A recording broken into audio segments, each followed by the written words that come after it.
The Magician of the Fairy Tale World.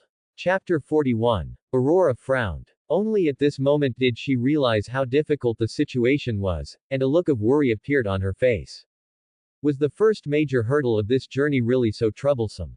Unlike the girl's worried expression, the boy looked at ease, as if what the princess said wasn't a problem at all. Ryan knew very well that the claim that mermaids are quite terrifying and cause disasters to ships passing through this sea area was only recorded in the Rose Kingdom's literature. The Rose Kingdom is not near the sea.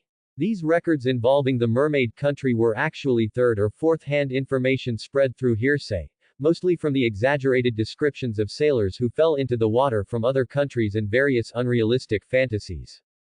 After carefully studying the documents regarding the mermaid country, Ryan discovered that the evidence for the so-called mermaids causing disasters and attacking passing ships was actually like this. When certain ships passed through this sea area, sailors would occasionally see several mermaids floating on the water at dusk, holding hands and singing melodious songs. The singing was more beautiful than any human singers. But the content of the song was incredibly terrifying and eerie, seemingly praising the depth and beauty of the seabed.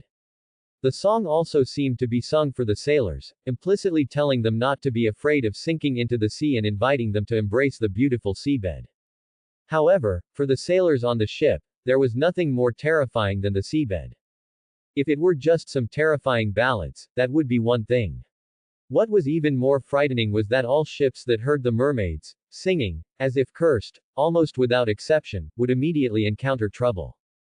Even if the sea surface was originally as calm as a lake, it would rage the next second. The sky suddenly turned cloudy, dark clouds covered the sky, a furious storm roared, stirring up giant waves tens of meters high, engulfing the ships. Almost all the sailors sank to the bottom of the sea, just as the mermaids' song had sung. A very small number of crew members survived the shipwreck and recounted the terrifying story, calling it the mermaid's curse. However, in Ryan's opinion, the so-called mermaid's curse was most likely a misunderstanding. According to the description in The Little Mermaid, whenever a storm was about to come, the sisters of the Sea King's palace liked to float to the surface of the sea hand in hand and sing beautiful songs in front of passing ships, saying how lovely it was under the water, praising the beauty of the seabed and the Sea King's palace. Obviously, other mermaids should also have similar habits. Clearly, the mermaids did not realize how terrifying the sea they lived in was to humans.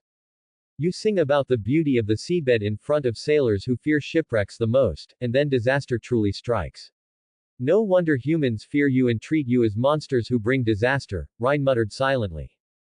The next second, Aurora's question pulled the boy from his thoughts. So, shouldn't we find a guide who is familiar with the underwater world? The world is so big, maybe there are mages who understand or have even reached the mermaid country. Indeed, there is such a guide who understands the mermaid country, Ryan said.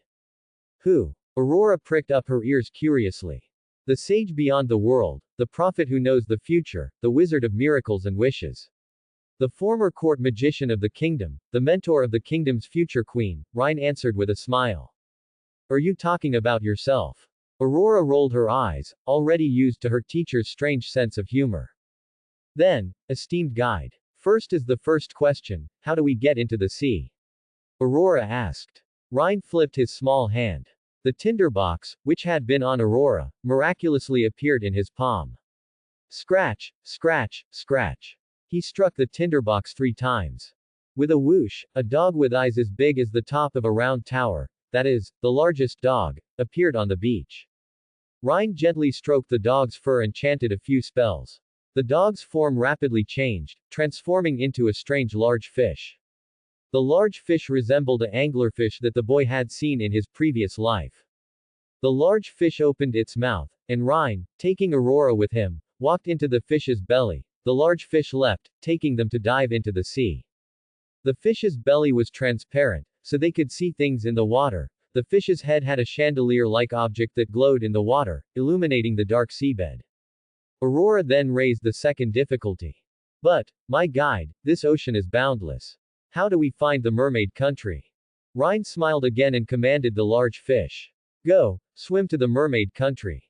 Ryan did not know the exact location of the mermaid country in the sea, but this did not matter. The large fish was essentially a transformed dog from the tinderbox, and it had its own magical properties. As early as when he obtained the tinderbox, Rhine had conducted dozens of experiments, sending the three dogs to find various different things. No matter how strange the target to be found was, as long as it was within a certain distance, the dogs could always find them. From antiques buried in the ground to a specific person, the dogs' noses could always sniff out the target's location. No wonder they could find money for the soldier, who knows which rich man's treasury they stole from. No wonder they could discover that the kingdom's princess was not in the palace. Rhine thought. In fairy tales, epics, and folk stories, many magical supernatural powers are absolute. Rhine estimated that the dogs summoned by this tinderbox had the characteristic of being able to find the target within a certain distance. The large fish, transformed from the dog, received the command, sensed something, and headed in a certain direction. Soon, the large fish dived down to the seabed covered with white sand. The sight here is truly magnificent. Seagrass and strange, unnamed trees grow on the seabed, their branches and leaves soft as silk, gently swaying and moving in the water, as if alive. Looking up, one can see colorful fish darting through the layers of the sea above, like birds in the sky when viewed from the ground. Oh my, it's truly beautiful. Aurora looked left and right, her eyes wider than they had ever been since birth. Just these few seconds of observation were more stunning than all the beautiful sights the young woman had seen since she was born. She believed it also surpassed the sum of all the magnificent sights almost everyone in the Rose Kingdom had ever seen, from birth to death. Suddenly, a strange feeling stirred in Aurora's heart. If, at her birth, the teacher had not altered the trajectory of her destiny, and the witches had chosen another path for her, the path leading to an inevitable slumber, she certainly would not have been able to witness this resplendent and dreamlike scene. At this moment, she would undoubtedly still be confined within a palace cast from brass. The square blue sky and a few white clouds of different shapes outside the window would be her entire world. The more she thought this, the more she rejoiced that on that night 10 years ago, the kingdom's sage had chosen another path for her. The large fish carried Rhine and Aurora in its belly for a while longer, and then they saw a palace, a magnificent structure built from coral, amber, and pearls. This is the first time I've seen so many beautiful and large pearls. Any one of them is rounder and more beautiful than the pearls on my mother's hat. Aurora pressed her palm against the transparent belly of the large fish, her eyes wide, unable to help but exclaim. That's the Sea King's palace. The garden outside the palace is divided into many sections, belonging to the mermaid princesses, Rhine said. We have already arrived at the mermaid country. Aurora curiously observed her teacher, whose height was now increasingly close to her own. This is the first time for both of us to be here, isn't it? How can you be as familiar as a guide revisiting an old place? However, Aurora quickly accepted this premise. Perhaps a wizard was just that knowledgeable. As a warrior, she didn't need to consider such things. It's so similar to the scenes described in the books of my previous life. No, the sight I'm witnessing with my own eyes is even more magnificent and beautiful than the words. A giant anglerfish with two humans in its transparent belly. Such a strange sight immediately attracted the surrounding mermaids. From all directions, dozens of mermaids swam towards the large fish that Rhine and Aurora were riding. Oh no, the mermaids are coming. Aurora looked vigilantly at the mermaids swimming from different directions and swiftly drew the sword from her waist. It was the best sword in the Rose Kingdom, specially forged for her by top craftsmen at the request of the king and queen. But the moment the sword was unsheathed, Aurora immediately realized that her action seemed meaningless. If the mermaids attack us with magic or weapons, what should we do? Inside a large fish, I can't fight at all. If I tear open the fish's belly, then we'll just sink into the deep sea. Aurora panicked, the terrifying stories of mermaid curses from kingdom archives and folk legends echoing in the young woman's mind. However, in those stories, it was merely the song of 4 or 5 mermaids that brought about doomsday storms and destroyed giant ships. Now they were in the mermaids' country in the deep sea, facing dozens of mermaids at once. There's no need to panic, Rhine said with a calm and confident expression, smiling. Actually, mermaids should be a relatively peaceful race. Those terrifying curses and legends are likely just misinterpretations of mermaids. Aurora looked at the silver-haired young man beside her with a mix of doubt and trust. Although she was still uneasy, she chose to believe her teacher. Before long, dozens of mermaids had all swum over, surrounding the large anglerfish and curiously examining the two people inside its belly. Aurora was surprised to find that upon seeing the humans inside the transparent belly, none of the mermaids drew weapons, cast spells, or sang songs that could summon giant waves and storms, as legend claimed. These strange creatures with fish tails actually behaved quite kindly. "See, I told you so," Rhine said with a smile. The mermaids, one after another, pressed against the transparent belly of the large fish, observing the two humanoid creatures inside, their eyes filled with astonishment and curiosity. This made Aurora feel strange, as if they were circus animals, on display for people to gawk at inside a glass enclosure. "Come look, everyone, this anglerfish has a transparent belly, and there are two humanoid creatures inside." "Oh, really? These two guys are so ugly and terrifying. Their upper bodies are similar to ours, but below the waist, they're completely deformed. I don't even dare to look longer. Were the tails below their waists cut open, cut into two ugly and strange flesh pillars. What do you know? Those are called legs. They are humans who live in the upper world. That's just how human physiology is strange. Humans. Are they really humans? How could humans come into the water? I heard my mother say that only shipwrecked sailors, as dead people, can come to the palace in the sea. Are these two humans dead? Of course they're dead, is that even a question? Look at them, they've both been eaten by the big fish and are in its belly." The mermaids began to chatter amongst themselves. A large fish bringing humans into the sea, this was the first time any of them had seen such a sight. "Oh no, we've attracted a crowd. Also, who said we're ugly without tails? You're ugly with tails. Wait, no, who's dead?" Aurora wanted to argue with the mermaids, but the words were on the tip of her tongue, and she didn't know where to begin. Before Aurora could speak, Rhine quite naturally struck up a conversation with the mermaids. "Yes, we come from the upper world." Rhine smoothly chatted with the surrounding mermaids. This strange creature without a tail briefly explained where they came from. After simply asking a few questions and confirming that the sea country's general situation was not much different from what was in the book, he then lavishly praised the Sea King's power, complimented the splendor of the Sea King's palace and gardens, and incidentally lauded the wisdom of the Sea King's mother, the great-grandmother, and praised the beauty and nobility of the mermaid princesses. He was so familiar with everything, not at all like a first-time visitor to the sea country, but rather like a guide who frequently traveled to and from it. In no time, the mermaids became quite familiar with Rhine. They talked about everything under the sun. Rhine acted like those knowledgeable mages in stories, answering all the mermaids' strange questions about the surface world one by one. For example, one mermaid asked, "Why can the fish in your upper world swim even when not in water?" Aurora was completely bewildered by this. There were no fish in the human world that could swim even when not in water.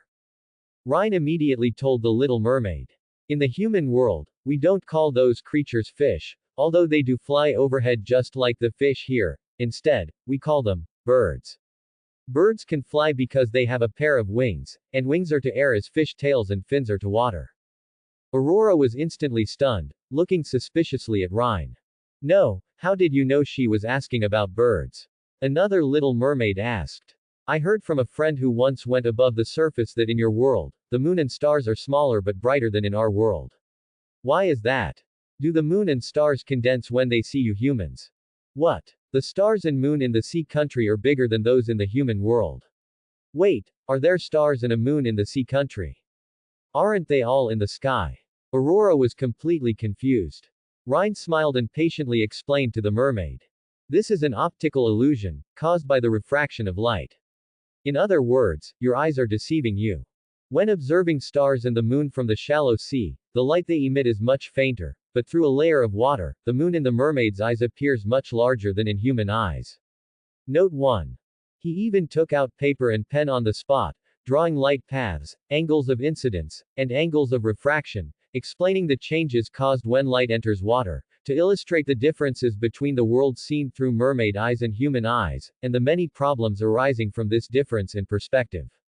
Aurora barely understood the physics knowledge Rhine explained, both marveling at her teacher's vast knowledge and lamenting that the world held such deep secrets. What you see is not necessarily real. But the mermaids, who had never been to school, were utterly confused. They just kept exclaiming in admiration, feeling that although they didn't understand it, it was incredibly impressive and must be profound knowledge. The human youth talking to them must be a learned scholar from the upper world. So, even though we who live in the sea don't understand the humans of the upper world, humans understand us so well. I thought we hadn't had much contact with humans. I thought humans knew nothing about us, about the Sea King, about this sea country, about the world through our eyes. Human knowledge is truly profound and vast. Although I can't understand it, it seems incredibly powerful. After chatting with Rhine, the mermaids all exclaimed. Seeing this scene, Aurora argued loudly in her heart. No, that's not right, it's not like that. Teacher cannot be taken as an example of humans. Most humans know nothing about the mermaids' country, nor would they study such wonderful knowledge or discuss the differences in perspective between mermaids and humans. Turning to look at Rhine, who was chatting happily with the mermaids, Aurora was extremely puzzled. Teacher, is this really your first time in the sea country? As if aware of Aurora's confusion, Rhine explained while recalling. I once read a novel where the protagonist was a race living in the Great Sea. It provided the perspective and way sea creatures view the world, a different perspective from us humans. I precisely adopted the mermaids' perspective and used their way to understand their questions. In the novel, the author compares schools of fish to birds. In fact, it's similar. Just as humans look up and see flocks of birds of different colors flying by, mermaids look up and can also see flying birds. The novel also said that the moon seen by sea creatures in shallow waters is much larger than what humans see. Many years ago, when I first read this passage, I was very surprised. I drew the light paths using my own knowledge and studied it for a long time before confirming that the author had not written it incorrectly. The youth couldn't help but smile as he spoke, his eyes revealing memories and reluctance. This made him recall the years before he came to this continent. After their questions were answered, the mermaids curiously asked their new friend without a tail. Humans from the land, why have you come to this sea? Rhine then stated his purpose. We are looking for a sea hag, a sea witch skilled in dark magic. We need her to help us with a small favor. You must know where she is, right? Upon hearing the two humans' purpose, the little mermaid's expressions changed drastically, filled with alarm. No way. They actually came to find that sea hag. Does anyone really dare to look for her? We mermaids in the sea don't even dare to look for her.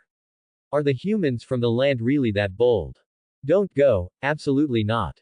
She's a terrifying individual skilled in dark magic. Nothing good will come of asking her for help. The mermaids, who had been full of laughter and joy, now frantically urged their two lovely human friends not to go see the sea hag. Aurora was quite surprised by the mermaids' reaction and asked, why are you suddenly so scared? Is there something special about that sea hag? The mermaids started talking over each other. The sea hag is an ugly and terrifying witch who specializes in black magic. She lives beyond a whirlpool, in a sea forest made entirely of coral. Everything there is terrifying, even a glance will give you nightmares for days. No matter what you ask the sea hag for, even a small question, you must pay a price. And it will definitely be a huge price, one you cannot afford. I heard that very few of those who receive her help end up well, because all the magic she knows is dark. She is better at bringing disaster than happiness, and better at demanding a price and sacrifice than fulfilling wishes. Yes, only the most desperate mermaids and other intelligent sea creatures, when they are completely at their wits' end, might even consider seeking her help. Sounds all right, Rhine thought. At most, she's a cunning merchant who drives a hard bargain, not a villain without principles. He remembered the transaction between the heroine, mermaid, and the sea hag in the original story. After saving the prince, mermaid fell in love with this handsome human. To be with the prince forever and gain an immortal soul, mermaid begged the sea hag to transform her fishtail into human legs. The sea hag demanded mermaid's voice as payment. That was the most beautiful singing in this vast ocean, and thus absolutely considered expensive. Indeed, it was a terrible transaction. But throughout the entire transaction, the sea hag informed her of the risks beforehand. There was no concealment or deception. After listening to the mermaid's dissuasion, he firmly said, "It's fine. We just want to ask her a question, a very simple one at that. We'll see what price the sea hag demands from us. Even if the sea hag truly proposes an exorbitant price that we cannot bear, we will weigh the pros and cons and refuse the transaction. No one will lose anything. In our world, in the human world, some unscrupulous merchants always boast about the benefits of their goods without telling people the price they have to pay." Seeing that they could not convince the two humans, the mermaids stopped trying to dissuade them. Just then, Aurora noticed that one of the mermaids, who seemed to be the most beautiful and elaborately dressed among the mermaids, almost like a princess, suddenly fell silent and turned her head away after the sea hag was mentioned. Aurora was very puzzled. This mermaid was clearly the most curious, having asked Rhine several questions just now. Why did she fall silent as soon as the sea hag was mentioned? What's wrong with you? Did mentioning the sea hag touch a nerve? Aurora asked the most elaborately dressed mermaid. She looked not much older than Aurora, and had been polite when questioning Rhine earlier, which gave Aurora a sense of familiarity. The mermaid stammered, but finally gave an answer. I've also been considering going to see the sea hag recently. As soon as these words came out, the expressions of the surrounding mermaids all exploded. Why? Your Royal Highness, the noble sixth princess. How could you have such a thought? Princess Ariel, you are the princess of this sea kingdom, the sea king's most beloved youngest daughter, and you possess the most beautiful singing in this sea. Is there anything in this mermaid kingdom that your Royal Highness desires but cannot obtain? The mermaids were all terrified and frantically urged their princess not to go to the coral forest where the sea hag resided. Their efforts to dissuade her were much stronger than when they had tried to dissuade the two humans earlier. Humans might not know how terrifying the sea hag is, but how could a mermaid princess, a daughter of the sea, not know? Moreover, if a noble princess wanted to fulfill a wish, why would she need to seek out witches and magic? Sixth princess. The Sea King's youngest daughter. It's her. Rhine's heart stirred, feeling slightly surprised. I actually met the mermaid princess here. The protagonist of The Little Mermaid. From the timeline, it should be shortly after the mermaid princess saved the prince, when she had just learned the secret of immortal souls from her great-grandmother, and was about to seek the sea hag's help. What a coincidental encounter, even the timing is so perfect. Everything seems preordained by fate. Rhine thought, looking at Aurora beside him, and suddenly had a speculation. Back then, the soldier in the story of the tinderbox also went to capture this girl, who was supposed to be Sleeping Beauty. Do the protagonists of fate attract each other like magnets? If this is truly the case, does it mean that even if he doesn't interfere with the trajectory of fate, the protagonists of fate will still interact, leading to unexpected changes that deviate from the original work? Princess Ariel, known as the sixth princess, listened to the other mermaid's dissuasion and shook her head helplessly. Thank you for your kindness. But I have a reason why I must go find the sea hag. There are some things that cannot be accomplished without magic, even if I am the great-grandmother's beloved mermaid. Things that could only be done with magic. Aurora instinctively shifted her gaze to the young Rhine. Aside from the Black Witch, whom she only knew about through legends, this teacher was the most powerful magician she had ever met. Through the transparent belly of the large fish, Rhine smiled at Princess Ariel and said, Since that's the case, Princess, let's go find the sea hag together. That way, we can all have company. Joy appeared in the mermaid princess's eyes. The boy's demeanor and profound knowledge had deeply impressed all the mermaids, big and small, including her. There was nothing better than traveling with this knowledgeable human scholar. Moreover, she had seen too few humans. To be with that handsome prince, she had to understand the rules of the human world. She would certainly have many questions to consult this human scholar later. Seeing that they could not dissuade the two humans and Princess Ariel, the mermaids could only disperse helplessly. They watched the large fish carrying Ariel and the two humans swim towards the sea hag's coral forest, disappearing into the deep blue. Oh, that's right, I almost forgot. Humans have visited our kingdom. Such big news must be told to others, told to the great sea king. The mermaids swam around, telling their friends and relatives what they had just witnessed, and reporting it to the sea king's palace guards. Before long, this bombshell news spread throughout the mermaid kingdom. In the Sea King's palace, where a ball had just ended. On the magnificent seashell throne, the Sea King, holding a trident, listened to his subordinates' reports, astonished. Goodness! Humans have actually visited our underwater kingdom. Something like this has never happened since I was born. No, that's not right, it has never happened in our kingdom's 3,000-year history. Moreover, one of the two humans who came to our kingdom is an elegant and kind human scholar. Although everyone says he looks like a child, perhaps human children are just that knowledgeable. I never would have thought that humans understand us to such a profound degree. Yet our understanding of the human world is so minuscule. The Sea King sighed. As the king of this sea region, the monarch of mermaids and other intelligent sea creatures, the Sea King also harbored infinite longing for the world above the sea. His greatest regret was being unable to establish diplomatic relations with human kingdoms. Physiological limitations prevented mermaids from coming ashore. The humans who occasionally interacted with mermaids were sailors on ships at sea. However, for some reason, the sailors on passing ships feared and disliked mermaids, always avoiding them. This was truly strange. I think I must summon that human scholar. Let him be the most honored guest in the Sea King's palace, and ask him to tell us more about the human kingdom. This is necessary for us to understand the human world and become friends with humans. The Sea King said to the ministers in the palace and his great-grandmother. However, the Sea King's great-grandmother, the great-grandmother, in the mermaid princess's mouths, a noble mermaid who was arrogant about her high birth and wore a dozen oysters as decorations on her tail, raised an objection. Since the beginning of history, mermaids and humans have been separated into two worlds. Two humans coming to the underwater kingdom will absolutely not be a good thing. Not driving them out is already merciful. We absolutely cannot let them step into our magnificent palace. The Sea King did not quite agree with his stubborn great-grandmother but dared not openly oppose her. Just as he was thinking about how to resolve the disagreement between himself and his mother, the great-grandmother learned some bad news from another mermaid guard. What? You say Ariel went to find that sea hag? Oh no. Oh no. That ugly sea witch never brings anything good. She only demands unacceptable prices. How could my beloved Ariel go to her?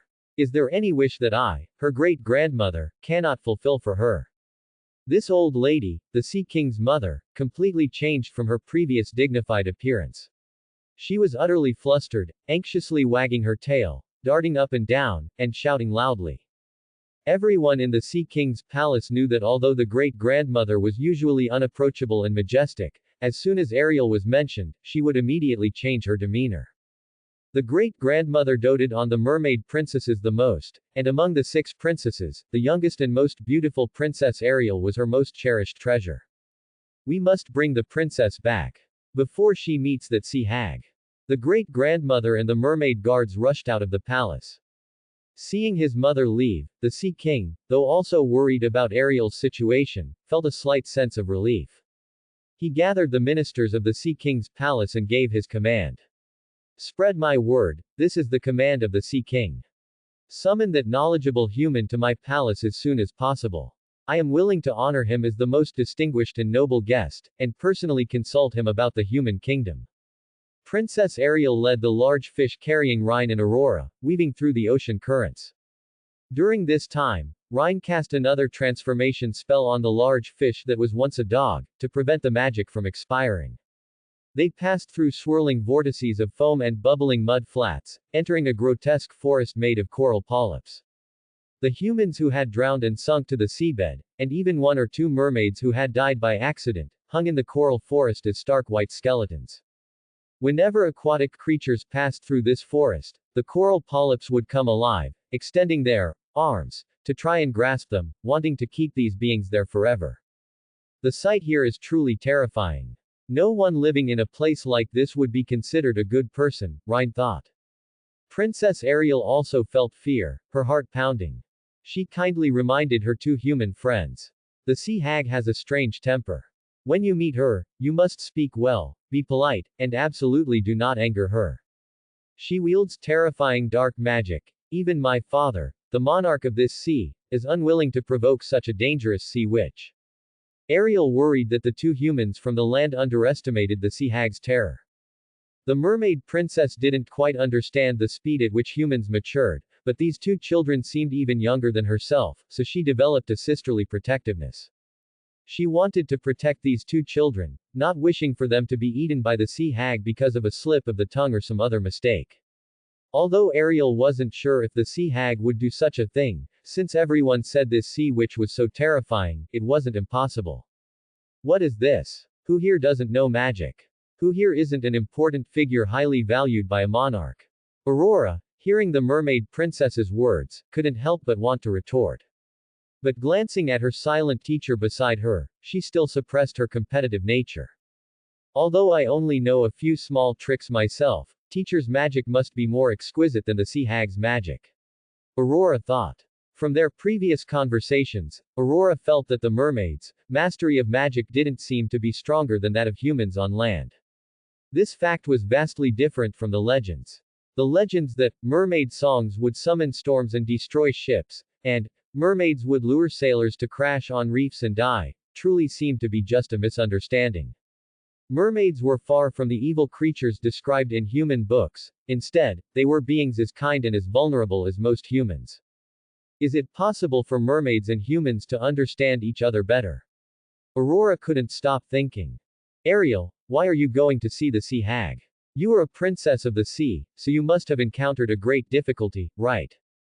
Aurora asked the mermaid princess swimming ahead. Ariel's chin lifted slightly, and her eyes showed infinite warmth, as if recalling a beautiful memory. After I turned 15, I was allowed to surface, and since then, I've fallen in love with your human world on land, and with you lovely humans. Your world is much larger than ours. You can travel across oceans by boat, climb towering mountains, and you have boundless forests and fields. Speaking of this, Ariel showed a hint of disappointment. Unfortunately, I can't truly enter your world. You can ride a large fish into the sea, but I can't go onto land. She continued. Not long ago, I fell in love with a human. He is a noble prince, a handsome young man. Well, he's a bit older than you too. I saved him from a shipwreck caused by a storm, but I had to leave him. I want to be with him forever. I want to share his soul. But my great-grandmother told me that this is absolutely impossible, telling me to give up this idea early and abandon this futile fantasy. How can a mermaid from the sea be with a human from the shore for long? I thought, since conventional methods won't work, the sea hag's magic might help me, to turn me into a real human. Aurora understood the situation after hearing Ariel's answer. I wonder if teacher can help her.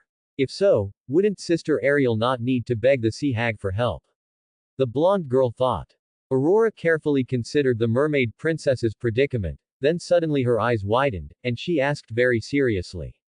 Sister Ariel, why can't mermaids from the sea and humans from the shore be together for long? That truly is a strange question. Ariel thought. She was about to answer, but she choked, nearly stiffening in the water. That's right, she hadn't thought carefully before. Why can't mermaids from the sea and humans from the shore be together? What exactly is the core obstacle preventing me from being with a human? It must be the fish tail, right? Great-grandmother said that humans consider tails exceptionally ugly, and only 2 legs are normal. Is that really the only reason? Can humans truly not accept a mermaid's tail? Or rather, because I don't have legs, I can only stay by the shore, but not go deeper inland. Does that mean, if I had fallen in love not with a prince but with a sailor who spent years at sea, we could be together? Ariel felt a bit overwhelmed, but fortunately, they had already reached their destination, a slimy clearing in the coral forest. Here stood a house built of white bones. This is the sea hag's dwelling, the mermaid princess introduced to her 2 human friends. Although it was actually her first time here, she still acted like an older sister. Later, you 2 tell the sea hag your wishes first. Then it will be my turn, Ariel said. You just want to ask her a question, so you probably won't have to pay too heavy a price. Thinking of this, Ariel couldn't help but feel a bit worried. The wish she sought was not simple. What price would the sea hag demand? I never thought there would be a day when I'd seek another magician to fulfill my wish, Rhine thought, finding it a bit amusing. The sea hag sat in front of her house, feeding a toad and a fat sea snake, just as humans feed canaries. Unlike mermaids, she didn't have a beautiful fish tail. Her limbs were more human-like, resembling a wrinkled old woman, but with messy, seaweed-like green hair and sickly sea blue skin. Seeing the large anglerfish containing Rhine and Aurora, the sea hag lifted her head. Oh, two humans inside a large fish with a transparent belly, yet still alive, this is truly a rare sight. If it were any other time, the arrival of Princess Ariel, the mermaid princess most favored by her great-grandmother, would certainly be a major event that would make the sea hag perk up. But today, this scene was so peculiar that the sea hag even overlooked the presence of Princess Ariel. Hello, Sea Witch, Rhine said, I have come here to ask a question. And you, being the knowledgeable wise one of the sea, must know the answer. Nothing in this world is free. Human, if you've heard of my rules, you should know that even answering a question requires payment. The sea hag said. State your question, and I will decide the payment based on the value of the question. Rhine smiled knowingly. I've heard that you and Black Witch Maleficent belong to the same witch coven, and you occasionally communicate remotely using magic. Do you know where Maleficent is now? Please tell me. And what else do you know about Black Witch Maleficent or your witch coven? For example, what are the weaknesses of the giant dragon Maleficent transforms into, and how can she be defeated? For example, how many members are in your witch coven, who are they, and where are they located? I want to know all of the above information. As for the price of each piece of information, you can name it freely. What? The sea hag was startled by Rhine's question, her cloudy eyes widening instantly, even causing her pet toad to be shaken off her lap. Madman! You madman! The sea hag waved her hand roughly. Go, human, I cannot tell you. If I reveal the secrets of Black Witch Maleficent, or the secrets of our coven, Maleficent and the others will surely kill me if they find out. Those individuals are almost all legendary master mages who have lived for untold centuries. Destroying a powerful kingdom is as easy as breathing or drinking water. Are you, this human, insane? To actually try to pry into their secrets. Those individuals, what a strange description. Aren't you one of them? Do you lack self-identification with this group? Are you just an outsider? Rhine vaguely guessed something. The sea hag's blunt refusal made Rhine feel a bit tricky. The preparation he had made was for the sea hag to demand an incredibly high price for the information, and then for Aurora, with her extraordinary charm, to forcefully bargain. He hadn't expected the sea hag to outright refuse the transaction. It seems the witch coven Maleficent belongs to is indeed extraordinary. It feels like a cross-continental dark villain organization, Rhine thought. Ariel was equally shocked. She had heard too many terrifying stories of mermaids seeking out this sea witch to fulfill their wishes. No matter how bizarre the wish, the sea hag could fulfill it, at least literally. However, those who had their wishes granted always paid a terrifying price. She had originally thought that two humans merely asking a question wouldn't be a particularly grand wish, and the price the sea hag would demand would be relatively bearable. What she hadn't expected was that the sea hag, upon hearing the question, was so scared that she didn't even name a price, refusing the transaction outright. This was probably the first time in the history of the sea country. Destroying a powerful kingdom is as easy as breathing or drinking water. How terrifying a group is that? Ariel listened, growing increasingly alarmed. Are these two human friends actually here for such a dangerous purpose? Thinking of this, the mermaid princess grew even more curious about the origins of her two human friends. What exactly was their status in the human world? Dear Sea Witch, Rhine persuaded. I had heard of your rules before coming. No matter what kind of wish, you can always find a way to achieve it, at least partially. In those legends, you always demand a high price, but never refuse the transaction itself. If he couldn't get the sea hag's answer, then the clues about Black Witch Maleficent and the coven behind her would be directly cut off. The sea hag was silent, lowering her head in thought. Rhine took the opportunity to gently kick Aurora on his left with his right foot, just as children often do. Aurora immediately understood and began to negotiate with the sea hag. The young woman with extraordinary charm was skilled at both leading battles and bargaining or persuading others. Her voice was literally magical. She first lavishly praised the sea hag's immense power, then expressed disappointment at the sea hag's current display of timidity, which differed from the legends. Only then did the mermaid princess, who had mostly remained silent before, occasionally speaking a word or two, realize that the golden-haired young woman's voice was so beautiful, every word like a song from heaven. Ariel had once believed that the beautiful singing of mermaids was beyond the reach of any human, even the most ordinary mermaid in the Sea Kingdom. Now she blamed herself for how arrogant her past judgment had been.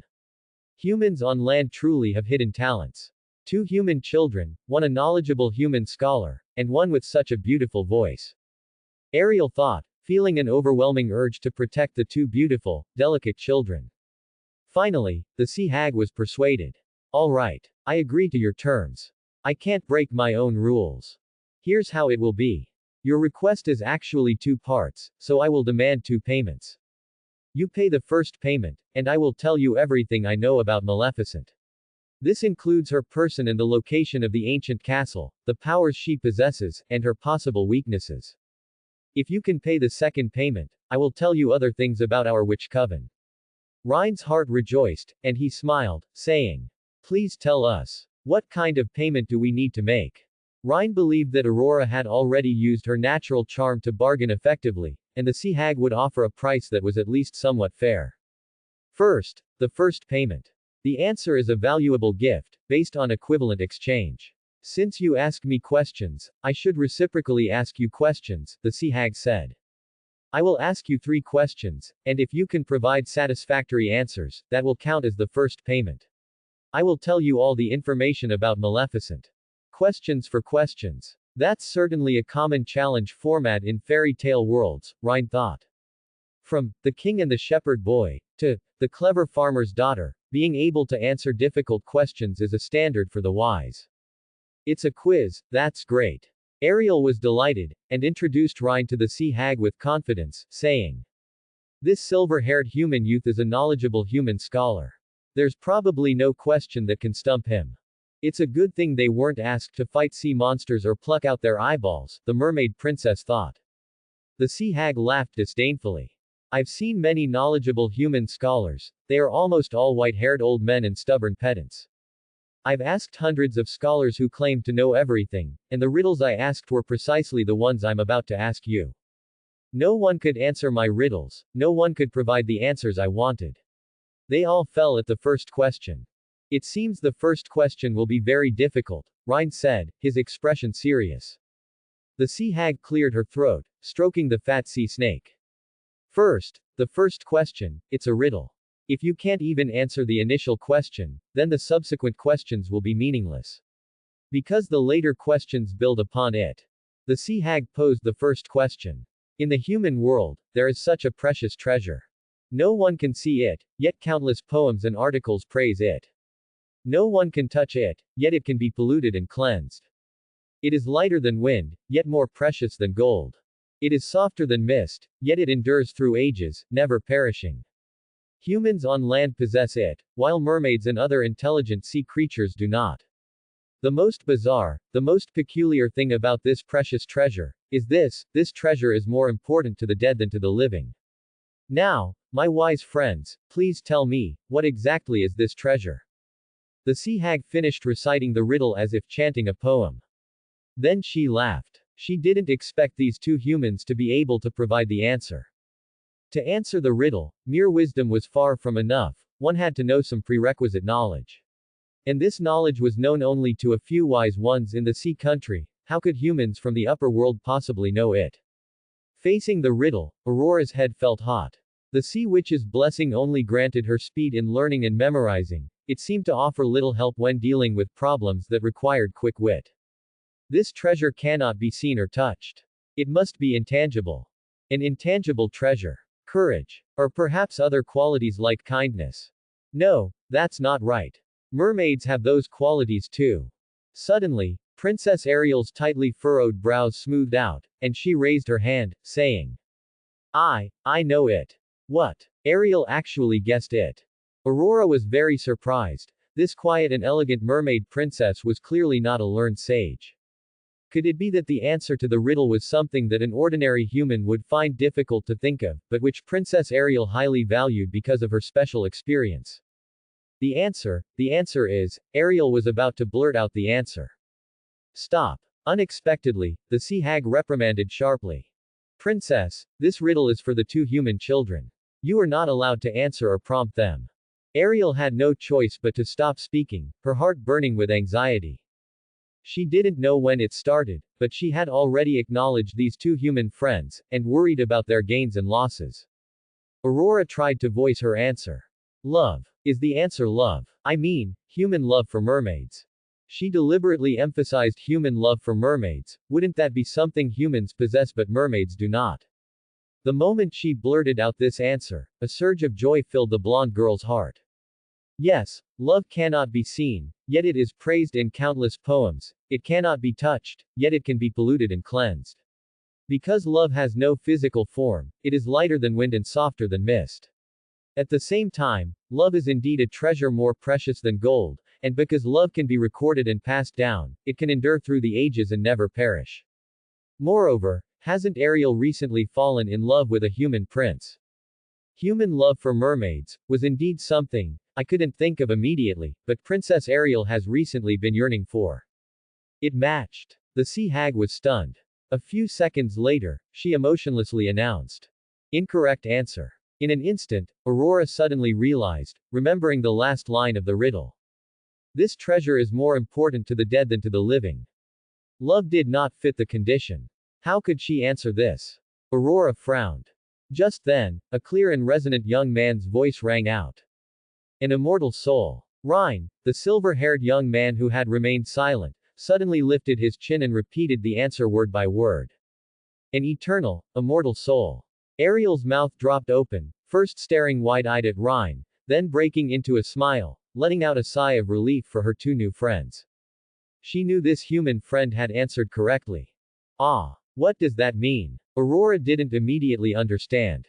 Did this answer fit the riddle's conditions? Rhine slowly explained. An eternal, immortal soul is the answer to this riddle. No one can see the soul, yet countless poems and writings praise it.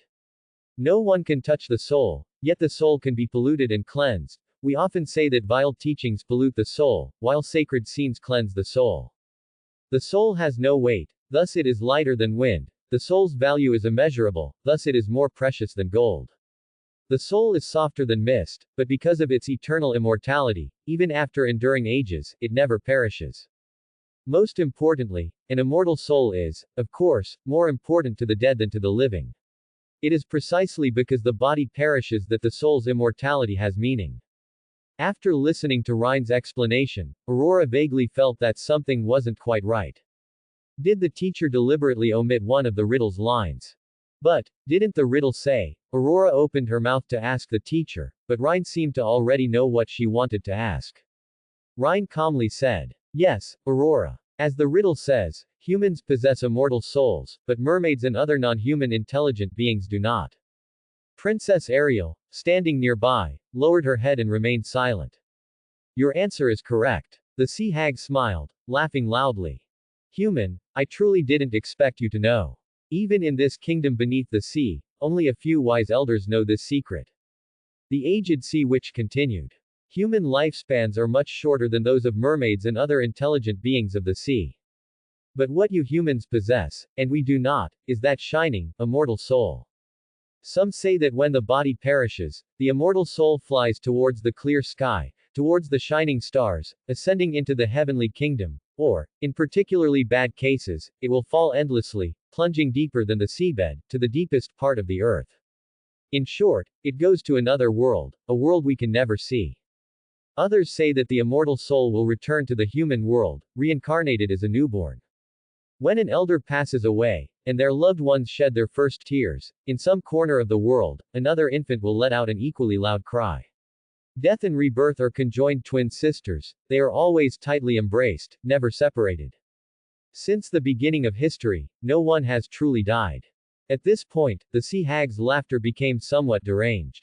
All of the above statements are merely beautiful poems exclusive to you humans. As for us, intelligent non-human beings, once we pass away, we will only turn into a mass of foam, a puddle of slime, vanishing without a trace.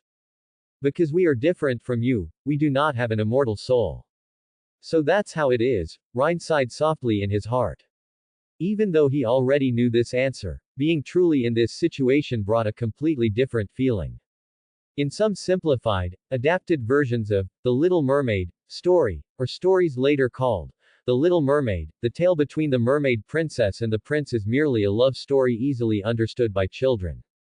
The Little Mermaid, out of admiration for the prince, wanted to become human. She ultimately sacrificed herself by turning into foam under the morning sun, which was seen as dying for love. And this story officially ended with the tragic beauty of the Little Mermaid's body melting into foam. Born for love, died for love. But in Anderson's writing, this story seems to possess deeper theological connotations and religious allegories.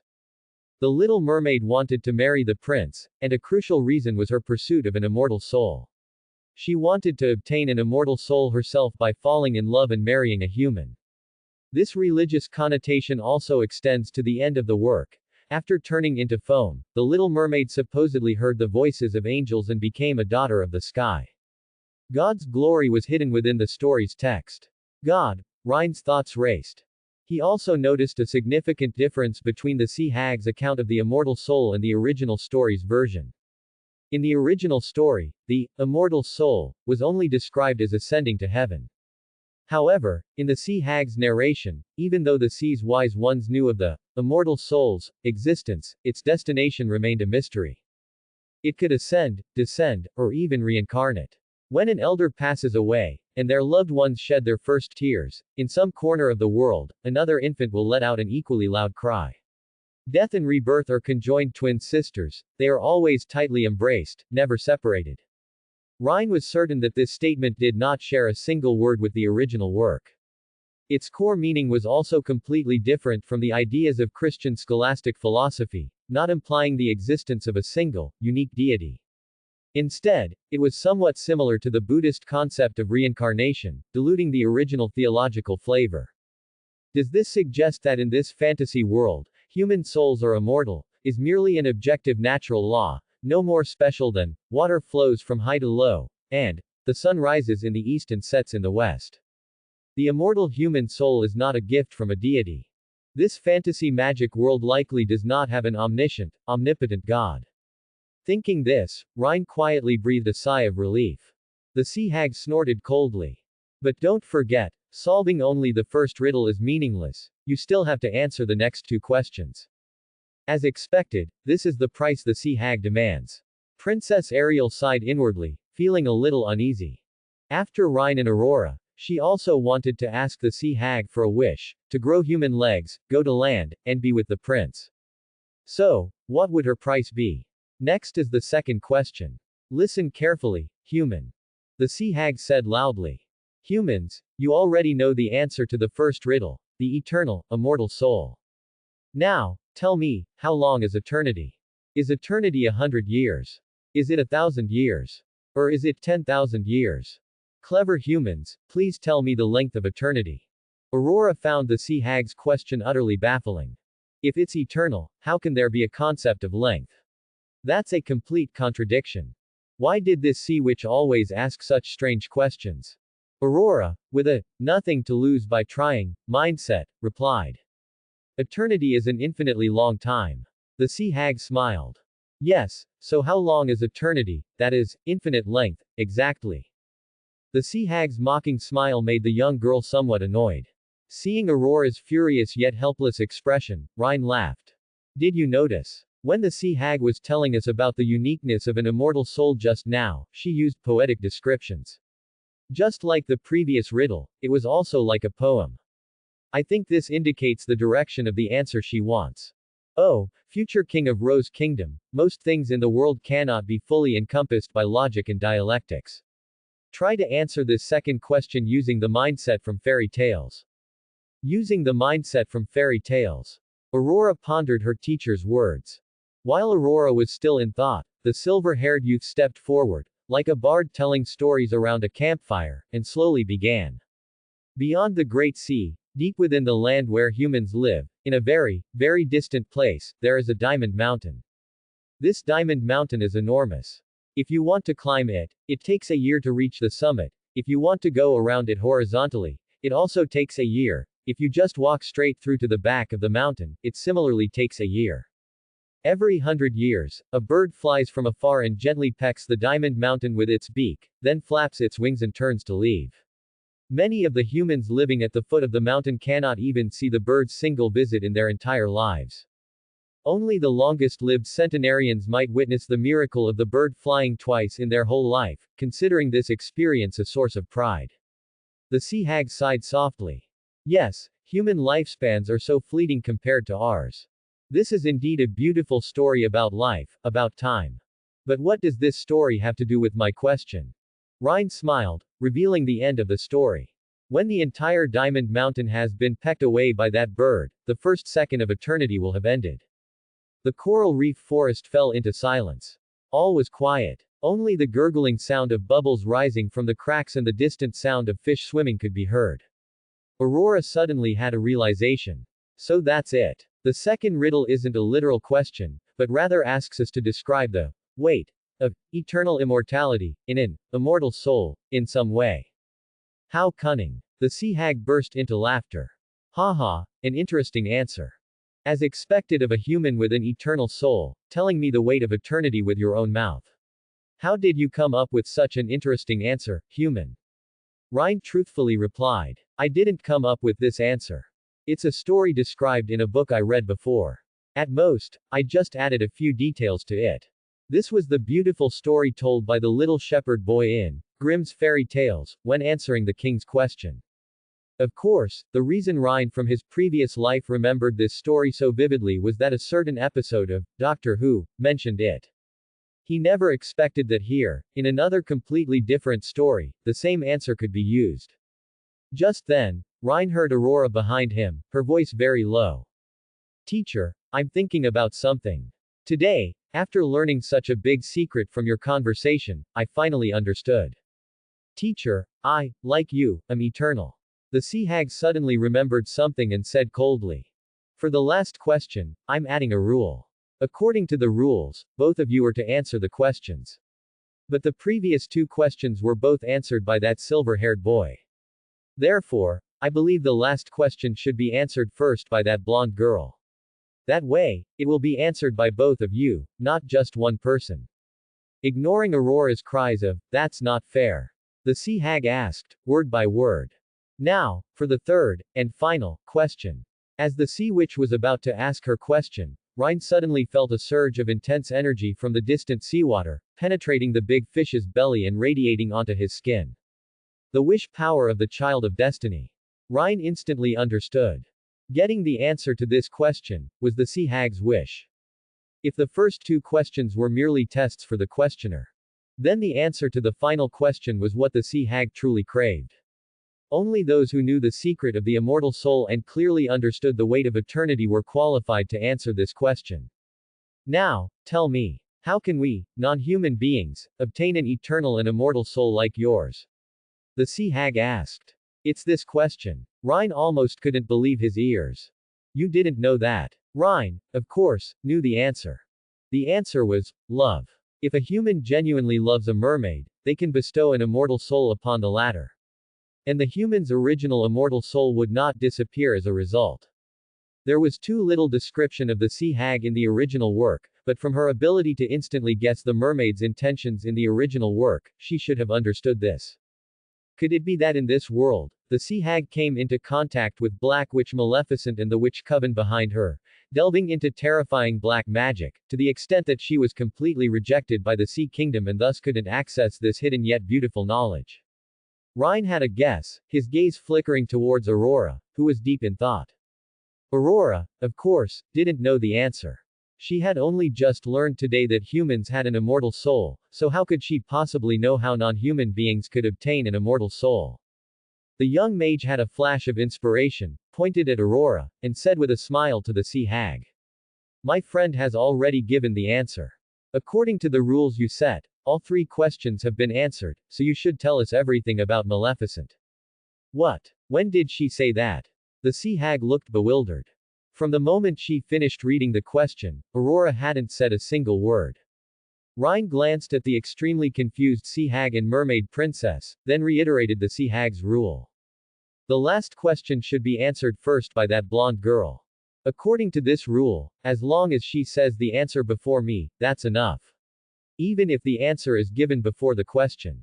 The answer is given before the question. Ariel completely misunderstood the youth's words.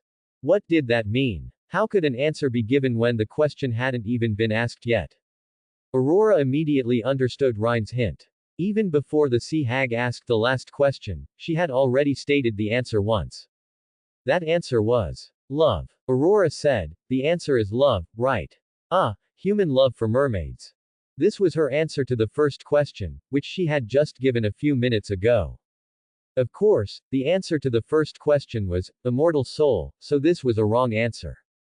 Rhine smiled. Exactly. The arrangement of fate is so ingenious, the wrong answer to the first question is precisely the correct answer to the last question. Oh, learn see which, even before your excellency asked the question, my friend had already given the correct answer. How is this not a sign from fate? Rhine knew that in such a fantastical magical world, fate was not an ethereal thing, but something that truly existed. He had personally bestowed a blessing upon Aurora, causing the maiden to bear the prophecy of defeating the Black Witch. Although this prophecy could not fulfill itself automatically, fate would always create bizarre coincidences, striving to bring about this outcome.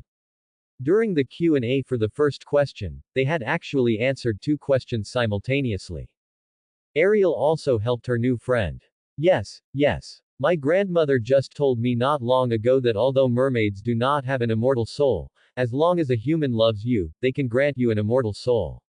At the same time, the human's own soul remains immortal. She said these words with a smile. The sea hag was stunned. A moment later, she burst into laughter. So that's how it is. Non-human creatures wanting an immortal soul, the method is so simple, yet so difficult as to be almost impossible. When the sea hag mentioned, difficult to the point of being almost impossible, Ariel's expression subtly fluctuated.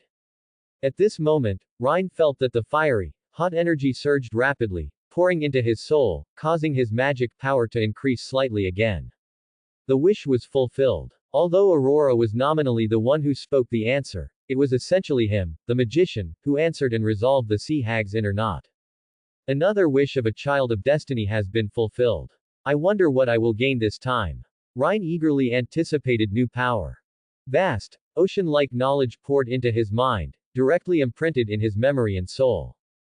It was knowledge of alchemy, specifically how to concoct potions from different materials. The sea hag's memories of preparing potions with strange materials flashed through his mind. Sea hag's alchemy. This time, the reward for fulfilling the wish was not a new magic. Instead, a perfect copy of the sea hag's alchemy was given to Rhine. Rhine would not forget that in the original work, the sea hag fulfilled the Little Mermaid's wish by concocting a potion that transformed her fish tail into human legs. Concocting potions was clearly this sea witch's forte. Now, he also gained her alchemy expertise. Compared to Rhine's alchemy skills when he first transmigrated as a magician, the sea hag's knowledge of potion making was undoubtedly much more profound. However, the two sets of potion-making knowledge not only did not conflict but could complement each other and work in harmony. Rhine realized that after integrating the two, he was now an alchemy master surpassing the sea hag. How strange, this reward isn't a new magic manifesting from the wish content this time. Rhine was a little surprised, but he quickly understood the reason. Previously, the subjects of his wish fulfillment were many ordinary people, the king and queen of Rose Kingdom, Oz the magician, and the soldier who obtained the tinderbox. None of them possessed expertise that would astound the world, nor did they have any other special qualities. Therefore, the wish power gained manifested in its purest form, which was to materialize the content of the wish itself. If the child of destiny making the wish had sufficiently special qualities, the reward for fulfilling the wish would be related to the wish maker's characteristics, such as directly copying the other party's expertise and talent. This is too amazing. Rhine couldn't help but marvel at the wonder of his wish magician physique. He looked forward even more to fulfilling the wish of the next fairy tale protagonist. Alright. Two humans, I don't know whether to praise your wisdom or your luck. The sea hag sighed. You have answered my 3 questions, and as per our agreement, I must tell you everything I know about Maleficent. She pulled a strand of seaweed-like hair from her head, then scraped a bit of mucus from her pet toad with a dagger, ground it in a mortar, and chanted an inaudible spell. Soon, a bubble rose from the mortar. Strange images transformed on the surface of the bubble, they were patterns of memories. These are my memories of Maleficent. Just place the bubble on your brow, and you can read them, the sea hag said. The bubble floated towards the large fish carrying Rhine and Aurora. The large fish bit the bubble, swallowing it into its belly. The two children inside the fish's belly picked up the rolling bubble as if picking up a ball from the ground.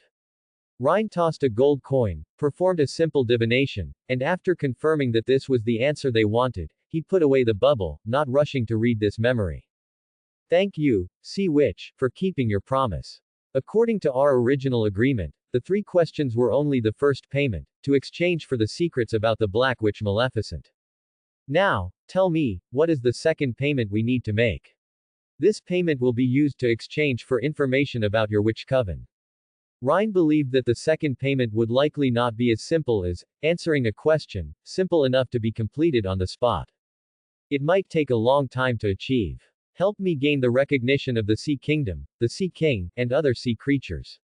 The sea hag showed a self-deprecating expression. As you know, in this Sea Kingdom, everyone regards me as a nightmare, avoids me, and tells terrifying legends with me as the protagonist. However, I merely did what every merchant does, collect payment for goods. I only delved into some dark magic, even though I never used it to kill any innocent person, I am treated as a monster to scare children. If you can help me gain the recognition of the entire Sea Kingdom, so that the mermaids in this great sea no longer fear or despise me, I will tell you everything about that witch coven. Rhine sighed lightly, once again feeling the fervent wish power from the sea hag. In the original work of The Little Mermaid, this sea witch gathered all the elements of a wicked witch, in the traditional sense, ugly, strange, raising terrifying pets, living in a nightmarish house of bones. But she was an honest merchant, not an evil villain. In this poetic and beautiful story, there isn't even a single truly bad person. Every character has their kind side. Of course, perhaps this image was too suitable for a villain, and the story needed an enemy, so in Disney's animated film adaptation of The Little Mermaid, this sea hag directly became the evil main villain. Aurora's eyes also showed pity. She recalled the mermaids' fear and disgust when mentioning the sea hag earlier, and she also felt a little sympathy for this sea witch. Sea witch, this is not a task that can be accomplished overnight. If one day, my companion and I fulfill your wish, I will come back to claim this answer. The deal was made, the wish was accepted. When it would be fulfilled, that remained to be seen. After Rhine finished speaking, he pointed in Ariel's direction. Next, it's our friend, Princess Ariel, the mermaid princess, who will come to you to fulfill her wish. Ariel took a deep breath of the icy seawater. This had been planned for a long time, but when she truly faced the sea witch, her heart still pounded. 2 human friends, to achieve their wishes, had braved thorns and thistles, answering 3 questions that seemed incredibly difficult to her as payment. What price would she have to pay? Ariel swam to the sea hag, hesitating, wanting to voice her wish, yet feeling a little shy. My foolish princess, you don't need to speak. I know what you've come to ask for, the sea hag said. She possessed a powerful magic. When a creature of the sea genuinely desired her help and stood upright before her, the sea hag only needed to stare at the supplicant for a moment to know what they wanted. For a sea witch who always fulfilled others' wishes, this was truly a useful magic. However, for some unknown reason, this mind-reading ability was useless on humans. Perhaps, the sea hag thought, mermaids' wishes resided only in their minds and hearts, while humans, possessing immortal souls, concealed their wishes deep within their immortal souls, a place even she could not glimpse. My beautiful princess, ha ha ha ha ha, your wish is truly the height of foolishness. You actually want to remove your fishtail, grow 2 human legs of flesh, and become a human deformity on land, in human society. You want a handsome prince to fall in love with you, to pour his fervent thoughts and emotions into you, thereby gaining an immortal soul. I have never heard of such a thing. A human falling in love with a creature of the sea is truly a ridiculous fantasy. The sea hag burst into laughter after seeing the mermaid princess's wish. After laughing, this sea witch felt a touch of regret. Originally, she only needed to look at the mermaid princess's wish to naturally know how the mermaid could obtain an immortal soul. There was no need to get the answers from the 2 humans at all. The sea hag then said to the mermaid princess, "Foolish thing, although this is a stupid wish, I will grant it. Even if it cannot have a good outcome. I can brew a potion for you to drink. Take this magic potion, swim to the beach at night, and drink the potion before the first ray of dawn arrives. Then, your tail will split in two, twisting into what humans call beautiful legs. It will be like a sharp knife cruelly severing your fishtail, dividing it in two. This will definitely hurt. Because those legs are transformed from your tail, you will also maintain your swimming steps, and your dance will be lighter than any dancer's. Ariel was overjoyed to hear this. She hadn't expected her wish could be granted with just one magic potion. But the sea hag only spoke of benefits, which made her uneasy, and she asked. Then, what price must I pay to gain these legs? The sea hag said. In this world, where can one gain benefits without paying a price? The legs you transform into are, after all, not human legs born naturally, but replicas cut out by the potion's blade-like properties. Therefore, every step you take will be like walking on sharp knives. If you can endure these pains, then I can help you. Before the mermaid princess could respond, Aurora spoke up on her behalf. Why is there such a side effect? To have graceful dance steps but be unable to dance naturally on the ground is simply like playing a trick on someone. This mermaid princess regarded them as friends, and Aurora reciprocated her good feelings. She genuinely did not want Ariel to endure such unbearable pain. Aurora glanced at Rhine, recalled her teacher's transfiguration magic, and mumbled. But I've seen it, magicians transform one creature into another, and there are no side effects. Your potion must be flawed. The sea hag retorted angrily. This is not some temporary transfiguration magic. All things in the world always have their original appearance. Transfiguration magic merely paints a thick layer of makeup on them, but does not alter their essence. Magicians transforming one thing into another looks so magical, but it's just a deceptive illusion. Before long, things will revert to their original appearance. But the potion I brew can bring about lasting change. Rhine nodded slightly, knowing that what the sea hag said was absolutely true. Just like in the story of Cinderella, when the midnight bell rang, everything would revert to its original state. Transfiguration magic would eventually end. Perhaps because the time was up, or perhaps it was dispelled by some other magic-breaking artifact.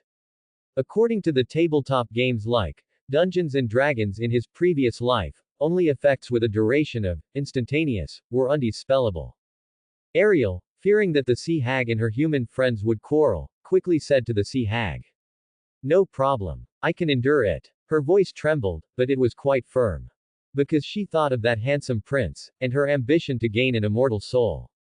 This isn't over yet. A mermaid without an immortal soul transforming into a human form violates the laws of nature and will incur the world's curse. The sea hag said, if you fail to win the prince's love and gain an immortal soul, on the morning of his marriage to someone else, when the first ray of dawn shines upon the land and sea, your heart will shatter, and you will turn into sea foam. Aurora was even more unable to accept this now, arguing for her mermaid friend. Why? That sounds too strange. You only gave her a potion to grow legs. Why should her life or death depend on the prince she loves?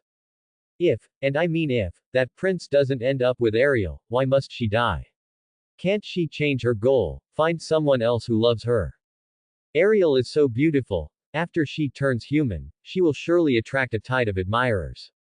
There are so many handsome and beautiful humans in this world. From another person who truly loves and cares for her, Ariel can also gain an immortal soul. When Ariel heard Aurora's words, her heart was half warmed by the concern and half astonished by Aurora's unique way of thinking. She had never considered such a possibility. She hadn't even thought about it. From another human, someone other than that handsome prince, I can also gain an immortal soul. These two newly acquainted human friends gave her some entirely different insights and directions of thought from before, constantly astounding Ariel. The sea hag said impatiently, magic works exactly like this, with its own strange rules and restrictions. If every detail could be explained, understood, and elaborated upon, then it would no longer be magic. It would be no different from your human mechanisms, gears, and other precisely operating instruments. Ariel looked at the clearly angry sea hag. It's okay, I accept the risk of death. I was prepared for this long before I came to you. Please give me the potion, I'm not afraid. Although she said this, her face was as pale as snow. The pain of stepping on knives, the risk of death if the task failed, were these the prices to pay?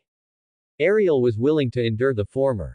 As for the latter, as long as she could win the prince's love and an immortal soul, wouldn't she no longer have to worry? Ariel knew that she possessed the most beautiful singing voice in this sea and on land. No mermaid could hear her singing without being moved, let alone a human. She could enchant the prince with her beautiful singing, making him pour out all his love and soul for her. Don't forget, you still have to pay me. The sea hag said. In exchange for this precious potion, you must give me a heavy reward. What should I give you? Ariel asked fearfully. Only then did she remember that the first two prices were the side effects of the potion itself, and the second was the curse given by the world after transforming into a human form. Though, just those two were already terrifying enough. She still had to pay the sea hag. This would definitely not be something trivial. Your voice, the sea hag said, because even among all the mermaids in the sea country, your singing is the most beautiful. Only such a reward is worthy of my help. Princess, I will cut out your tongue and take away your voice with magic. After that, you will not be able to speak. Ariel's face grew even paler. Before she could reply, Aurora, who was beside her, indignantly protested. This is unfair. A beautiful singing voice is Ariel's way of attracting her beloved. If she becomes a mute, how will Ariel gain the prince's love? You clearly know that if she fails, she will turn into sea foam. Yet you demand the very talent essential for her success as payment. How is this different from pushing her into the grave? Aurora looked at Rhine, who had been silent for some reason since just now. Help me say something, teacher. This is like, in a duel where failure means death, from the very beginning, one duelist's weapon is taken away as the admission ticket. Such a transaction is not fair at all. Rhine, who had been pondering something, finally spoke. I think the price the sea hag is asking for is fine. Aurora was stunned, speechless for a moment. Why? Rhine turned towards Ariel and the sea hag, seemingly completely siding with the latter. Respected sea witch, I object to my friend's opinion. I believe that your demanding a high price is completely reasonable. Didn't we know from the beginning that fulfilling a wish with you would come at a heavy cost? If Ariel cannot accept the price you offer, she can completely refuse the transaction and find another merchant with a lower price as a trading partner, if she can really find one. Isn't that right? What kind of talk is that? Aurora was shocked. But if she doesn't get the magic potion to turn her fish tail into human legs from the sea hag, where else would she get it?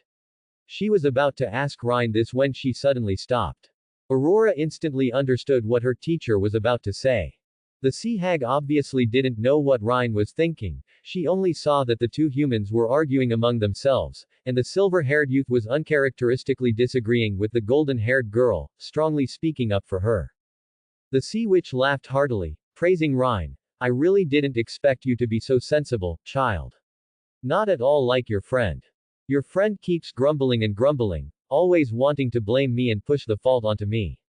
As if Ariel should receive my help for free. Mermaids, like humans, are always so greedy, wanting their wishes fulfilled yet unwilling to pay the price. And where in the world is there such a good thing? Where would there be powerful magicians and witches who fulfill people's wishes for free without requiring payment? The truth is just as you said, this is a transaction that the mermaid princess willingly sought from me. If she doesn't want it, then I'll have an easy time, she can just go find someone else. For a moment, Rhine and the sea hag actually reached a consensus. This scene left Princess Ariel a bit bewildered. Then Rhine looked at Ariel again. Just as I said, isn't all of this your own choice? Since you want to receive help, you should naturally pay a price. If you don't want to, then go find someone who is willing to give you the same magic potion for free. Ariel's small face was pale, and she nodded gently.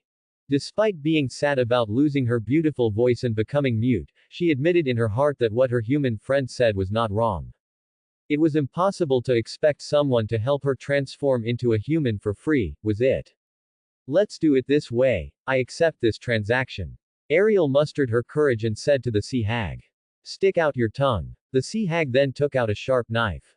She would use this knife to cut off the mermaid princess's tongue and take away the most beautiful singing voice of the ocean and land. You should have decided this long ago, my princess.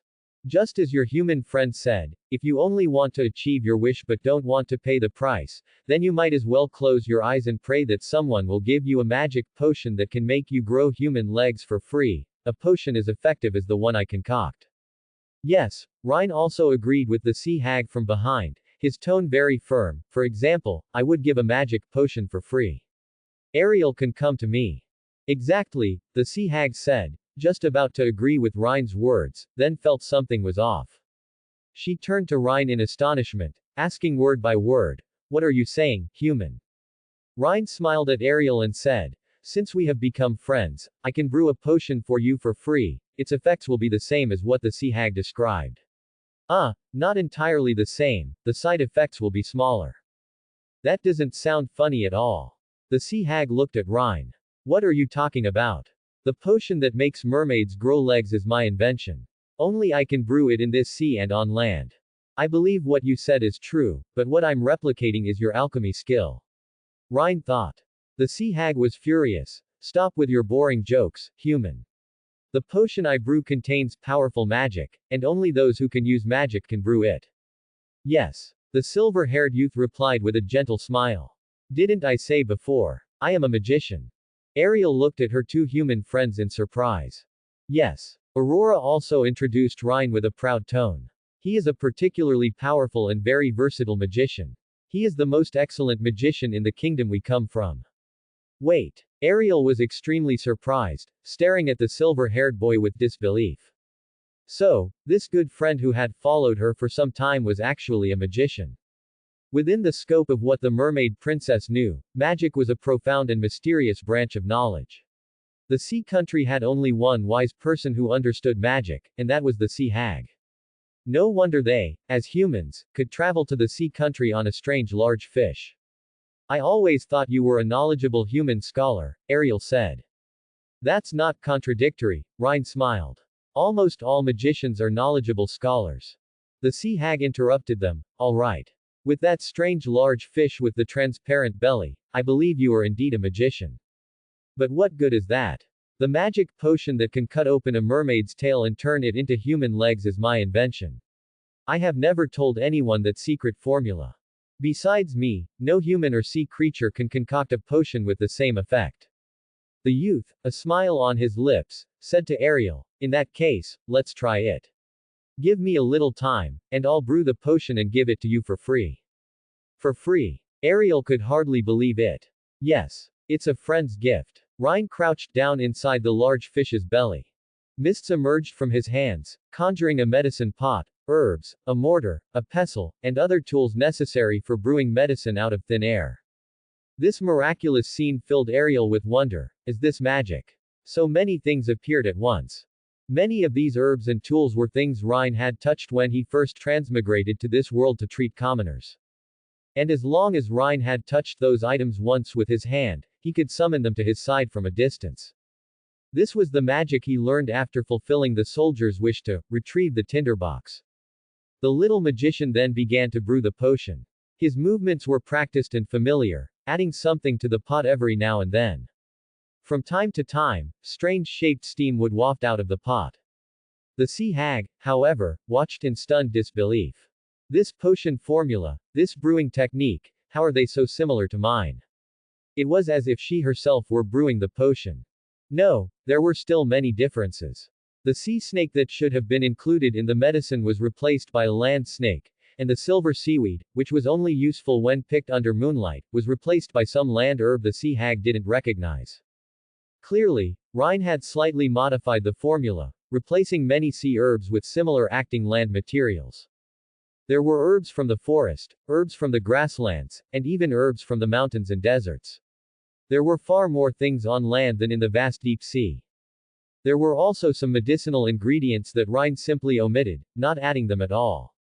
Because the divination results told him that these materials not only contained no effective ingredients but would cause severe toxicity, the original formula also had flaws. The sea hag saw strange-shaped steam rising from the medicine pot and knew the potion was almost ready. And the color and quality of the potion were definitely better than the best she could brew. The sea hag could not accept this fact at all. She questioned the little magician in front of her again. Don't think I don't know its pharmacology. To imbue this potion with magic, you also need to pour in a large bottle of magical blood. Are you really that kind-hearted, willing to offer your own blood? With your small frame, releasing that much blood, you'll probably collapse before the potion is even ready. Isn't it just magical blood? Ryan smiled. He found a soft spot in the large fish's belly, cut it with a dagger, and let the fish's blood flow into the medicine pot. The sea hag needed her own blood to concoct the magic potion, but he didn't.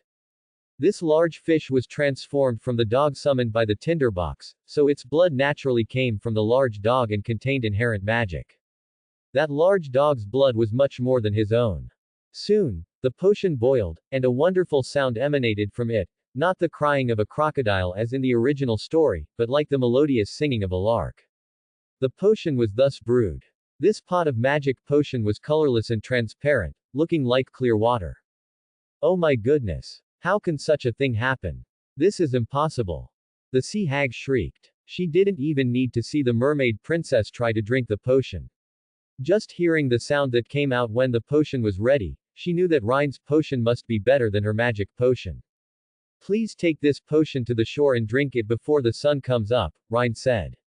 My magic potion, similar in effect to the sea hag's, will also make you grow human legs, but the side effects will be much smaller. The large fish carrying Rhine and Aurora spat out the medicine pot.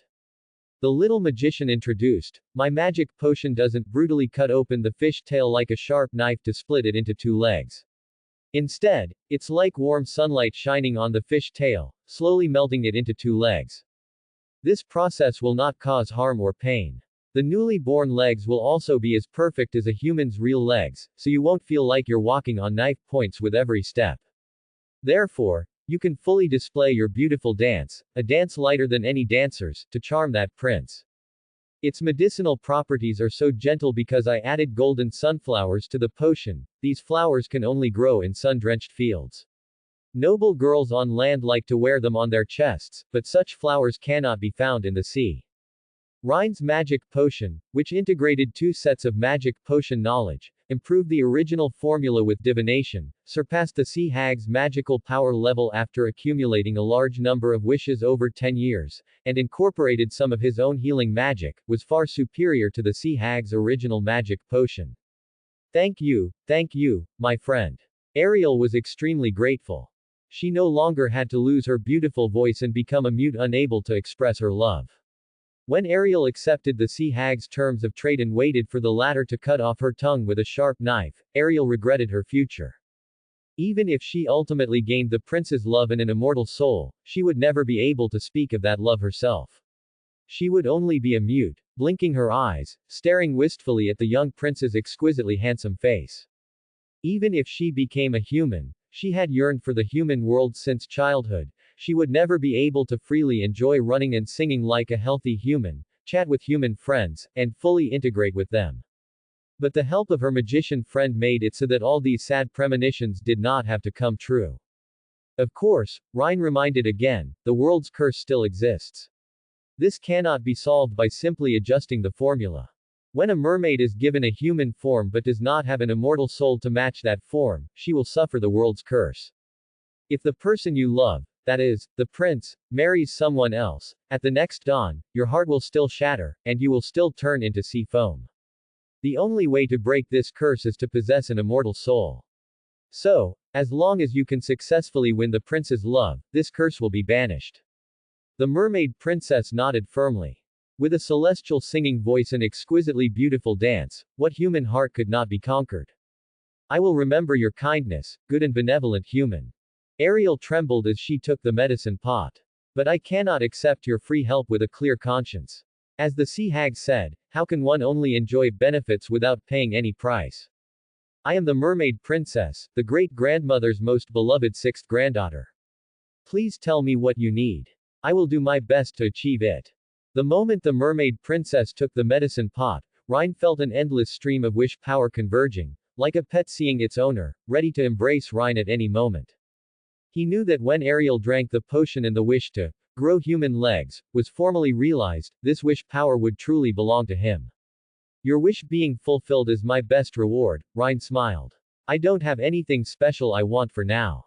How about giving me one of your scales as a keepsake, before your beautiful fish tail disappears?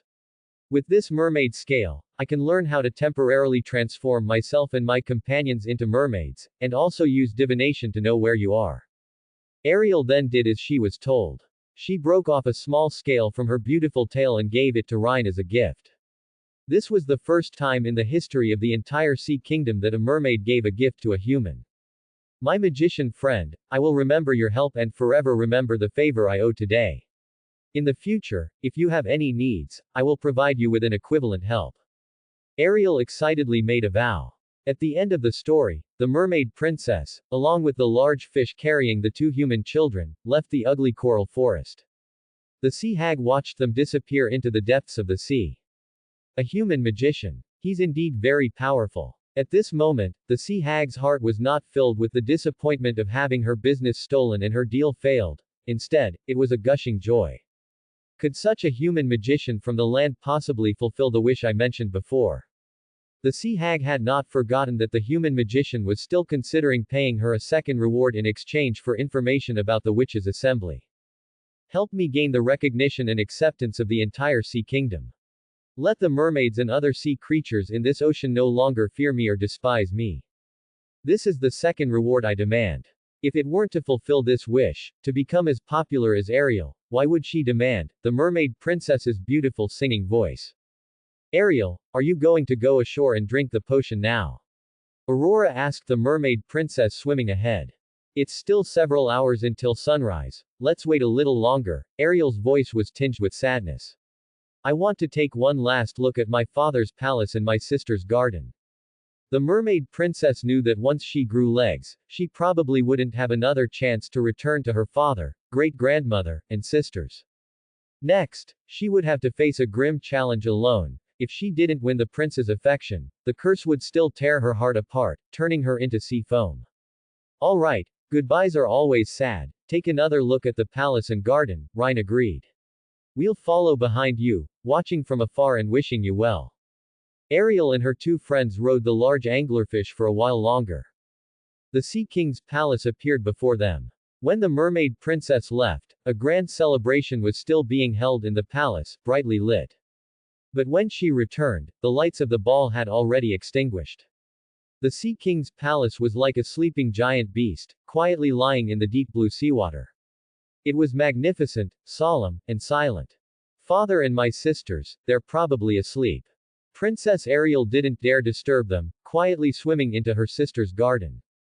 She wanted to pick a few flowers from the blooming flowerbeds and then quietly leave. My little princess, I've found you. Suddenly, a familiar voice came from behind her. Ariel turned around, and it was great-grandmother, adorned with countless pearls and shells. She led a large group of mermaid maids, her expression extremely flustered, but immediately overjoyed upon seeing Ariel. Oh my goodness. My beautiful princess. I heard you went to the terrible coral forest to find that ugly old witch. Why would you do such a foolish thing? Great-grandmother was terrified. She came to her granddaughter's side, her gaze moving from the mermaid princess's beautiful tail to her lovely long hair, confirming that nothing was missing from her granddaughter's body before she finally relaxed. This elderly mermaid was too excited and didn't even notice a large anglerfish with a transparent belly above them, containing two humans. Why would you go looking for the sea hag? In the Sea Kingdom, all mermaid children grow up hearing evil stories about this old witch, knowing how terrifying she is. Finding her to grant wishes never ends well. Great-grandmother held the mermaid princess's hand, gripping it tightly, as if afraid her granddaughter would run away. You must have seen that sea hag, right? But absolutely do not make a deal with that witch. It will definitely come at an extremely heavy price. Don't worry, my great-grandmother. The mermaid princess also held her great-grandmother's hand. I'm fine. Great-grandmother patted her chest, and her suspended heart finally settled. That's good, nothing happened to you, my little princess. It looks like you probably didn't find that old witch, right? She's always appearing and disappearing, and might not be home. And in the labyrinthine coral forest, finding her bone house isn't easy. Fortunately, you didn't find her. What a blessing, what a blessing. Great-grandmother guessed that just by passing through the rapidly flowing whirlpools, seeing the bizarrely deformed coral forest and the eerie white bones hanging on the coral trees, this delicate little princess would have been terrified, scared into running straight home, and thus wouldn't have encountered that old witch. Don't ever go there again, my little princess. In this sea kingdom, what wish is there that your father and I can't help you fulfill? Great-grandmother stroked Ariel's hair, which was as smooth as seawater. No, great-grandmother. I found that sea hag. And I talked to her a lot, Ariel said. She's not as scary as the legends say. The mermaid princess's words terrified great-grandmother, almost making her shake off the oyster decorations on her tail. No way. My little princess. Did that old witch make you pay any price? Did she hurt you? Ariel smiled. Originally there should have been. But I ultimately didn't make a deal with the sea hag. A kind human friend helped me. He's a good-hearted magician who is willing to grant my wish without charging a price. Ariel didn't elaborate on the specific wish. That should be a challenge she faces alone. Human friend. Great-grandmother was stunned. How could mermaids become friends with humans? In the history of the Sea Kingdom, such a thing had never been heard of. Look, they're over there. The mermaid princess pointed behind great-grandmother. The large fish swayed and swam over, and inside its transparent belly were two human children. They were a silver-haired boy and a blonde girl. You are, the two humans rumored to have come to the Sea Kingdom. Said to be a human scholar and his attendant. Great-grandmother immediately recalled the rumors she had just heard, and was astonished. You are Ariel's human friends. Rhine nodded gently, greeting the Queen Mother of the Sea Kingdom. No matter what, since you helped Ariel, then you are my friends, honored guests of the Deep Sea King's palace. From now on, whenever you step into this Sea Kingdom, the Sea Kingdom welcomes you. Great-grandmother announced. This is what I say in the name of the Queen Mother, and it will always be valid.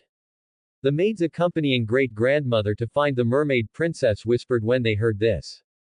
Didn't the Queen Mother always believe that the worlds of mermaids and humans should always be separated and have no interaction? Yes, just now in the palace, she was still against the Sea King seeing these two humans. Normally, that's true. But don't you know? The Queen Mother has always spoiled the mermaid princesses the most, especially Princess Ariel, she is her cherished darling. Yes. The old lady usually has such a stern face, but when Princess Ariel is mentioned, she changes completely. Great-grandmother, beaming with smiles, invited Rhine and Aurora. My two friends, isn't this a coincidence? I heard that my son, the king of this sea kingdom, is currently wanting to invite you to his palace as guests. It's already late. Wait until tomorrow when the sun rises, and the warm sunlight shines into the seawater, illuminating this magnificent palace, then you can return here. I will personally lead you as guests. Rhine and Aurora smiled and accepted great-grandmother's invitation. And so, great-grandmother departed. Ariel swam over again, thanked Rhine and Aurora once more, and was about to bid them farewell, taking the potion to the world above. After this, if you encounter any difficulties while pursuing that prince, you can come back to me for help, Rhine said. He then gave Ariel a silver mirror. I've enchanted this mirror. Just speak your predicament into the mirror. Even if we're separated by several kingdoms, I'll be able to hear you. Since leaving Rose Kingdom, Rhine had never heard the prayers for his name being chanted. Apparently, the perception based on his name also had strict distance limitations, which was far from enough on this vast continent. Therefore, for this mermaid friend, he specially prepared this gift to contact him. Thank you both, I will never forget you. Ariel was overwhelmed with gratitude, waved goodbye, and floated up towards the world above. Soon after, Rhine felt Ariel's wish power merge into his soul, like a small stream flowing into the sea. Clearly, on the shore at that moment, the mermaid princess had grown human legs. While absorbing the wish power, a beautiful melody faintly resonated in Rhine's ears. This beautiful singing, like the ebb and flow of the tide, surged through his veins and merged into his soul. Mermaid Princess's Song. This was the reward obtained for fulfilling this wish. According to the knowledge that surfaced in his mind when drawing upon the wish power, the Mermaid Princess's Song had two effects. Firstly, the beauty of this song surpassed all on land and sea. It could make anyone who heard it feel a stir in their heart. Secondly, this song could also soothe the fish and sea beasts in the sea. As long as marine creatures heard this song, they would become close to him, regarding him as a dear friend. He could even use this song to command these marine creatures to help. For example, he could have fish point out the location of turbulent currents, or command sea beasts to pull ships away. Of course, as a magician, Rhine didn't necessarily have to sing himself, he could completely use magic to perform this song. For example, he only needed to tap a seashell, and the seashell would open its mouth and sing this beautiful melody.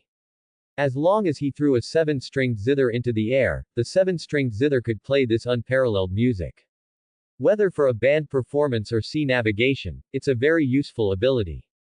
I never expected that the reward I finally received would be Ariel's song, just like what the sea hag demanded, Rhine thought. However, as a wish magician, the wish power paid the price for Ariel herself. At this moment, Aurora seemed to have thought of something and said, "By the way, teacher, although we have already obtained information about Black Witch Maleficent. But can we not rush to find her? I want to see Ariel receive the prince's love and an immortal soul with my own eyes before we depart." Of course, Rhine said. Anyway, even if we find Maleficent now, you won't be able to defeat that giant dragon. Besides, I have my own plans. Undoubtedly, gaining an immortal soul was Ariel's greater wish. Rhine also wanted to wait until this wish was fulfilled before leaving. He was quite looking forward to seeing how the mermaid princess, who retained her beautiful singing voice and ability to speak, and could perfectly display her graceful dance without pain, would perform in the upcoming story. Aurora looked at the deep blue, almost black, seawater above her head, and thought of something else, saying with a hint of sadness, "I feel a bit sorry for the mermaids." Sorry for what? I sincerely hope that Ariel succeeds in gaining the love of that handsome prince. However, even if Princess Ariel successfully obtains an immortal soul, that only redeems herself. All the other mermaids in this sea kingdom will eventually turn into unknown foam, leaving no grave for them, Aurora lamented. This task is so difficult even for the most favored mermaid princess, let alone for the thousands of other ordinary mermaids. Having spent many years with Rhine, raised by this teacher from beyond the world, Aurora always approached problems from a fresher perspective. Rhine smiled. That's a very interesting direction of thought. You, the crown prince of a kingdom, grew up without knowing your identity. A child who plays and grows up with ordinary commoner children, yet eventually becomes the new king of the kingdom, will inevitably think more than those kings who grew up in magnificent palaces. When you think from a larger perspective, when you can see thousands upon thousands of people behind one person, you are learning to become an excellent king. This is one of the purposes of this journey. Although Rhine didn't appear much older than the 10-year-old girl beside him, on such occasions, he always tried to appear a bit more mature, more like a wise man and a teacher. So what do you mean, teacher? Aurora asked, vaguely guessing something. Let's anticipate the ending of this story together. The ending of Princess Ariel and this sea kingdom. Rhine raised his chin, looking up at the thick, deep blue, almost black, seawater. In 2 more hours, the light of dawn would pierce into this deep sea. The sun shone equally upon the human kingdoms on land and the kingdom beneath these myriad layers of water. The sun rose in the east. Sunlight penetrated the seawater and spilled onto the Sea King's palace. Greeting the dawn in the Sea Kingdom was a magnificent sight that all humans could never witness in their entire lives. The sunlight, after penetrating the seawater, appeared gentle and not dazzling, dyeing the entire sea area rose-colored. And the Sea King's court gradually awakened in this beautiful morning. As agreed, great-grandmother led Rhine and Aurora, who had finished reading the information about Black Witch Maleficent, into the Sea King's palace. When a large anglerfish with a transparent belly, containing 2 humans, swam through the palace gate, the nobles and royalty were all shocked by such a marvelous scene. This is truly amazing. They must be the first 2 humans in history to set foot in the sea country, right? No matter how learned a mermaid scholar claimed to be, they had to admit that such a thing had never happened before. Haha, this is the fairy tale world's version of a submarine. You probably haven't seen it, Rhine thought to himself, looking at the wide-eyed mermaids outside through the transparent belly of the large fish. And the most shocked of all was none other than the Sea King. This monarch of the sea wasn't surprised by the 2 humans' peculiar entrance. Many subordinates had already carefully described this scene to him. The Sea King was surprised that the one leading the two humans as guests was actually his own mother. Just last night, hadn't she just opposed any intersection between humans and mermaids, and the worlds on land and underwater? These two humans are my granddaughter, Ariel's friends, and of course, friends of the sea country. Great-grandmother grandly introduced them to the nobles. Then, pointing to Rhine, she added with a boastful tone, moreover, this human boy is a powerful mage. A mage. A mage from the human world. The princes and ministers were even more surprised. Rhine then demonstrated several spells on the spot. First, he brought the palace sculptures to life, then transformed the large fish in the belly into various land animals. This is a bird. This is a horse. This is a deer. This is a cow. This is a sheep. This is a rabbit. The princes, ministers, and Ariel's sisters were stunned by the sight of various strange land creatures. The mermaid court painter quickly seized the opportunity to sketch all the appearances of the land animals. Respected mage, learned sage, everyone has many questions about the land they wish to ask you. Sea King said. Thus, Rhine and Aurora began answering the princes and ministers' various strange questions about the world above. They told many stories of the land, spoke of the hundreds and thousands of kingdoms as numerous as stars on the western continent, and recounted legends from the Far East he had heard, from tyrannical sultans to emperors of eastern empires. Rhine also took out a mirror and displayed many scenes. As the sage of Rose Kingdom, Rhine knew far more than most people in the world. Many nobles only learned today that the world above was far richer and more diverse than the world in the sea. On land, there were mountains, forests, Gobi deserts and grasslands, snow-capped ice fields, and barren deserts. Just as Aurora, from the land, was deeply shaken and awestruck by the magnificent and unique scenery of the deep sea when she first saw it, the people of the sea country felt the same way when they first learned about the many landscapes on land, didn't they? The court scholars were very busy today. They held pens made from ink squirting octopuses, tirelessly recording Rhine and Aurora's words until the octopuses' ink was completely squeezed dry. The sea country's records of the human world over thousands of years were not as rich as what these two children spoke of today. It's a pity, Sea King sighed, the land has such unique scenery, yet we and the humans on land cannot establish friendship. Humans on land always seem to fear and despise us mermaids. Sometimes, sailors on ships, once they see mermaids appear, will attack, using poisoned arrows to strike my subjects. Rhine, who understood the entire context, couldn't help but laugh when he heard this. Isn't it because you mermaids are bored and like to sing about the beauty of the sea on the surface, in front of human ships, before a storm arrives? Rhine explained the reasons in detail. He emphasized how much human sailors feared the sea, fearing huge waves and storms. To ensure a smooth voyage, every sailor would superstitiously pray to various sea gods before setting sail, praying that storms would not engulf them. As I said, in the eyes of humans, either the mermaids, singing summoned the storm, or the mermaids, singing lured the crew into dangerous waters, causing ships to hit reefs and be caught in undercurrents. In either case, mermaids are seen as embodiments of disaster, rather than warnings of a storm. Sea King suddenly understood. Alas, there is too little understanding between us and the human world, which has caused such a misunderstanding. This monarch of the sea no longer had her previous dignified appearance, but instead gently raised her chin, revealing a beautiful expression of yearning for the future, similar to her daughter's. How wonderful it would be if, one day in the future, humans and us creatures of the sea could understand each other and coexist harmoniously. Unfortunately, we cannot go ashore, we can only linger on the coast but not venture deep inland. Hearing Sea King's words, Aurora was startled, suddenly remembering her melancholy from last night and Rhine's words. Could it be? Aurora vaguely guessed which direction Rhine's story ending would rush towards. The silver-haired youth, inside the large fish's belly, smiled and said, "This is not impossible. Your Majesty's daughter, the youngest princess, Ariel, is trying to do just that. She fell in love with a human prince and wants to gain his love and an immortal soul. For this, Ariel found the only sea witch in your sea country and demanded a potion that could grow legs. That sea hag wanted to take your Majesty's daughter's voice as payment. I happened to be nearby and gave Ariel a free bottle of a more effective potion." Rhine then briefly recounted what happened last night. Great-grandmother, who had been smiling moments ago, now looked pale. Oh my. My little princess has already gone to land.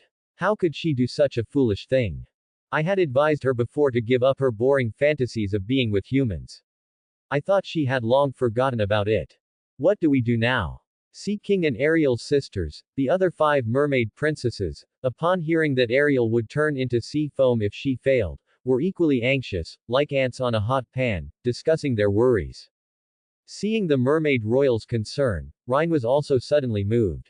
Although the original work did not mention the reactions of the mermaid's relatives after she went ashore, judging by how her sisters exchanged their beautiful hair with the sea witch for a way to turn back into mermaids and return to the sea at the end, Ariel's family undoubtedly cared deeply about her safety. Respected mage, since you can transform Ariel into human form, you must be able to change her back. This is too dangerous, please change her back and let her return to us. We can pay you, whether it's pearls from the sea or beautiful hair, take it all. Sea King, great-grandmother, and the other mermaid princesses surrounded Rhine, pleading for his help. Rhine seemed to see a scene never described in the original work. When the mermaid princess went ashore, her relatives were incredibly anxious and eventually found the sea witch again. Her sisters also made a deal with the sea witch, exchanging their beautiful hair for a way for their sister to return.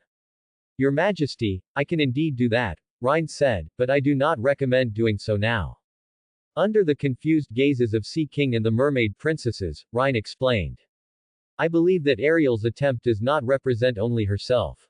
This adventure to the land, though fraught with danger, may also point the Sea Kingdom towards its future direction. Sea King seemed to understand, yet not fully. What do you mean, sir? This former sage of the Rose Kingdom spoke with a passionate, high, and full tone. Imagine, if Ariel succeeds. Wouldn't that mean that mermaids and humans could also have love and be together forever? This is an opportunity for the Sea Kingdom and the Land Kingdoms to establish friendship. It just so happens that the lovers are a prince and a princess, a match made in heaven. Respected monarch of the sea, you must know the secret of the immortal soul. If Ariel succeeds, this will become a shining example. After Ariel and that prince marry, let all the humans who bless them know that Ariel is a mermaid from the Sea Kingdom. Apart from physiological differences, mermaids and humans are no different. Before the great power of magic, there is no barrier between the sea and the land. Since I can make mermaids in the sea grow legs and go to the land, I can naturally also make humans take on the appearance of mermaids and come to this sea kingdom. From then on, any ordinary mermaid in this vast sea could emulate Ariel's actions, seek a partner among humans, and gain an immortal soul. Whether it was the Sea King, great-grandmother, the other mermaid princesses, or the royal nobles, everyone was frozen like statues at this moment. Silence reigned in the magnificent deep-sea palace. The gurgling of distant underwater volcanoes spewing bubbles and the splashing of fish stirring the water outside the palace were clearly audible. Even Aurora, who had already suspected something, had to admit. What a crazy idea this was. If the original destiny had unfolded, Princess Ariel's fate, whether successful or not, would only concern her personal destiny, whether she gained an immortal soul or turned into sea foam. But Rhine wanted to turn this story into a replicable template. It might even give all intelligent beings in the sea country a chance to obtain an immortal soul. The entire sea country, all its subjects able to obtain an immortal soul, the monarch of the sea and his mother were equally shocked. This was a sight they dared not even dream of. However, for my daughter Ariel, making a human fall in love with her is absolutely a daunting task. I have never heard of a mermaid and a human successfully falling in love in history, the Sea King said. Exactly, that's why this requires the help of His Majesty's kingdom, and the efforts of all of us, Rhine said with a smile. Under his guidance, assisting Ariel in conquering the human prince, was no longer his personal task, but the outcome desired by the entire Sea Kingdom. The Sea King, great-grandmother, and Ariel's sisters all regarded the two humans as their last hope. Respected magician, Ariel's matter is mainly entrusted to you. You and your companion are humans, and only you can go to land. The Sea King said, if there's anything we can help with, feel free to come to us. The Sea Kingdom will spare no effort to assist. Rhine felt the fervent power of desire from everyone and nodded, accepting the task. I can now show His Majesty how Princess Ariel is progressing. The little magician took out another silver mirror. He placed a beautiful fish scale above the mirror and, using the fish scale Ariel had given him and the mirror he had left with Ariel as two mediums, performed a scrying spell. On the dark mirror surface, ripples spread out, revealing Princess Ariel's current situation. In the palace of the kingdom of Shia. Have you heard? Prince picked up a girl on the coast. That girl is so beautiful, I don't know why she was unconscious on the coast next to the palace. Prince Eric was worried something might happen to her, so he brought her back to the palace. I also heard that Prince privately told his servants that the girl looks very much like the one who saved him during the shipwreck. Prince Eric walked into Ariel's room. He looked about 15 or 16, a perfect match for Ariel's age, a remarkably handsome young man. From his temperament to his facial features, one could tell at a glance that he was a beautiful, fairytale-like prince. Where are you from? Why were you by the sea? Where are your family? Prince asked Ariel, who had just woken up on the bed. Ariel was stunned for a moment, not knowing how to answer. When Ariel learned that the sea hag was going to take her voice, she had imagined the scene of Prince asking about her origin. She could only stare into Prince's dark eyes, saying nothing. But now, destiny had taken a turn with Rhine's intervention. She was not a mute. How should she answer? Ariel thought of her family. Oh my sisters, my father, my grandmother, they must all be worried about me now. I'm such a selfish person. Ariel thought. How should I explain my origin to Prince? I can't just say I'm a mermaid from the sea. Ariel pondered for a moment, furrowing her beautiful brows. I can't remember. A hint of disappointment appeared on Prince's face, as if a certain expectation had been temporarily dashed. It's all right. Perhaps a shipwreck took your memory, you'll slowly remember, Prince said with a smile. Gods. She truly resembles the girl who saved me during that storm and shipwreck. It's such a pity, she's lost her memory and doesn't know her past, Prince sighed inwardly, but I am the prince of the kingdom of Shia, and I will use every means to find this girl's past. Prince walked with Ariel through the luxurious corridors of the palace. Just as Rhine and the sea hag had promised, the mermaid princess, who had grown legs, still retained her beautiful swimming grace. She walked as lightly as a fish. Prince and all the servants in the palace noticed her elegant and light steps, feeling surprised. You are truly beautiful, both in appearance and demeanor. I have never seen anyone in the world with such light and beautiful footsteps. You are simply like an exotic princess. Prince said. Ariel knew that Prince was absolutely right. Prince Eric prepared precious clothes made of silk and fine gauze for Ariel, making her the most beautiful person in the palace. That day, the palace singers presented songs to Prince and his parents, the king and queen of the kingdom of Shia. One singer's voice was exceptionally melodious, completely captivating Prince. Prince smiled at this singer and rewarded her with beautiful golden jewelry. Prince, I think I could sing before I lost my memory, Ariel requested of Prince, may I offer a song to you and your father and mother? The singers, including the one who had sung the most beautifully before, all cast meaningful glances at Ariel. They didn't understand why Prince was so fond of this amnesiac girl of unknown origin. He gave her precious clothes made of silk and walked with her to watch sunrises and sunsets. Singing is an art. It requires both exceptional talent and years of practice, the singer who had sung the most beautifully before kindly reminded, not everyone can master it. As the most beautiful singer in the court, her reminder was considered kind. She understood that this girl wanted to show off in front of Prince and believed she might have a beautiful voice, but compared to the standards required for a court performance, it was still too far off. Prince, however, smiled at Ariel. Of course you can. Who could refuse your heartfelt wish? I am delighted by it. How could others know that what Prince expected was not Ariel's singing itself, but the person singing? As long as this familiar-looking girl revealed her voice to him, no matter how she sang, it would be the most beautiful sound in the world. The king of Shia Kingdom stifled a yawn as he watched Prince Eric give Ariel a warm smile and invite her to sing in the palace. Ah, after all, they are young people, their minds always filled with romantic fantasies. Letting a girl of unknown origin sing in my palace. How absurd. For now, I'll let him be. When Eric is a little older and looks back on this experience, he'll realize how ridiculous this affection is. He didn't care which woman his son was interested in, as long as it didn't develop into true love, everything was fine. The king knew that royal marriages were never about love, just like his and his wife's, the current queen's. There were too many things in this world far more important than love. In the pre-arranged plan, his son was destined to marry the princess of Enda. This, of course, had nothing to do with love, it was entirely a geopolitical consideration. Shia Kingdom, a nation reliant on maritime trade and fishing, needed Enda's military might, which dominated the seas. After receiving the prince's permission, Ariel walked to the center of the Great Hall. I dedicate this song to His Majesty the King, Her Majesty the Queen, and His Highness Prince Eric.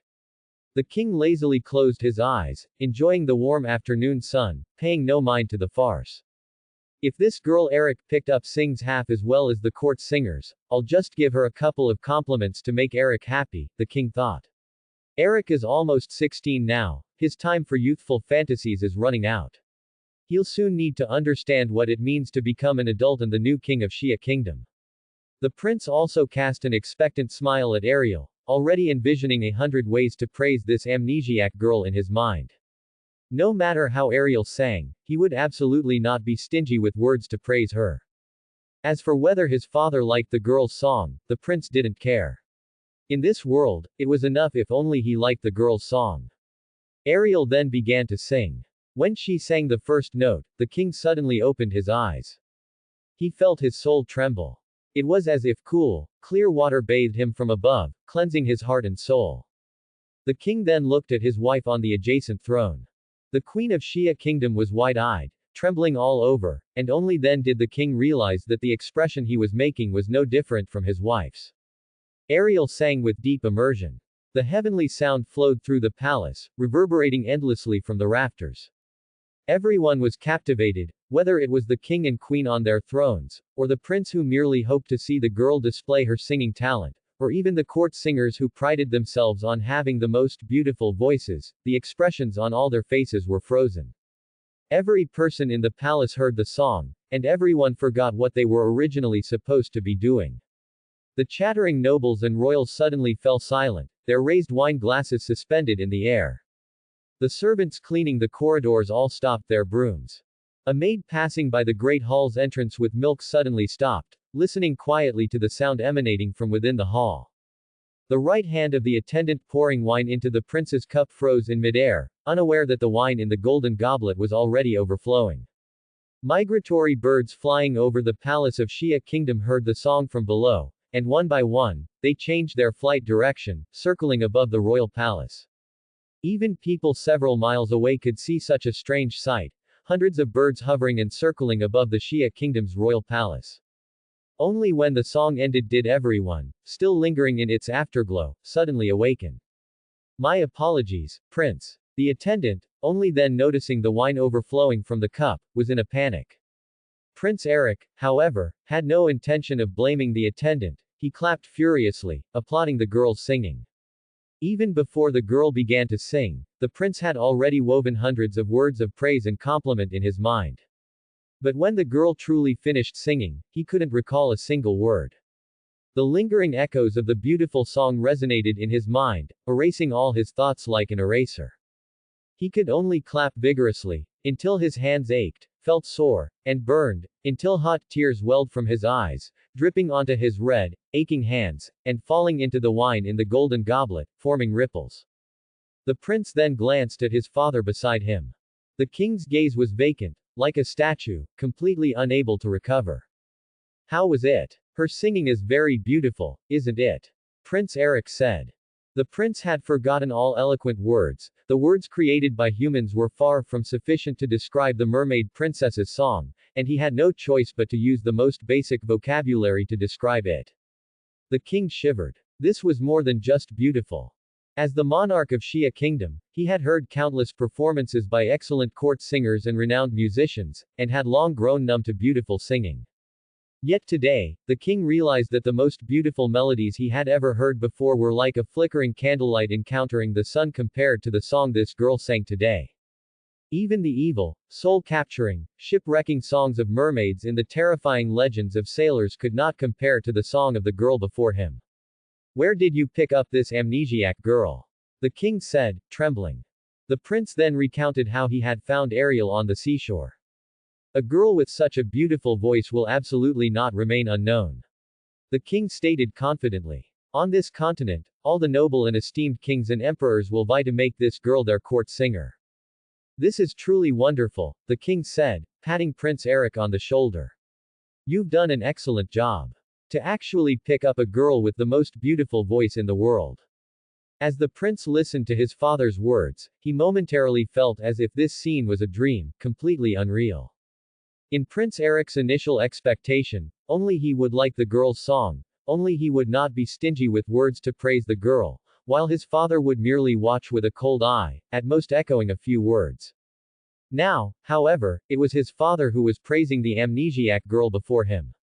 Seeing his son in a daze, the king smiled and said, "We must make good use of this girl's singing.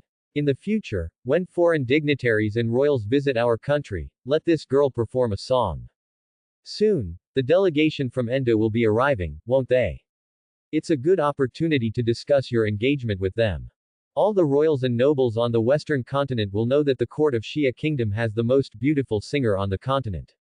How much pride that should bring us. The diplomats negotiating with us, upon hearing this song, will lose their appetite and sleep, because even after it ends, the song will resonate in their minds for months." After hearing this seemingly magical song, even the most stubborn negotiators will slightly rein in their claws at the negotiation table. Prince Eric's eyes were a little dim. Sure enough, his father still cared about his own reputation and political needs. This amnesiac girl, who possessed the most beautiful singing voice in the world, was merely another tool. Prince Eric was only 15 years old this year. He disliked those adult and practical things. He enjoyed hunting, sailing, and reading romantic novels, epic poems, and magnificent fairy tales, yearning for free adventures and romantic love. However, the prince also had to admit that the cornerstone of the world was these adult and practical things, not the romantic fantasies of teenagers. And as the prince of the West Asia Kingdom, he would sooner or later become like his father, forgetting what he held dear today, just as his father today was once another version of himself. For example, the prince knew that his father was seeking the protection of Enda and wanted to form an alliance with this powerful northern nation.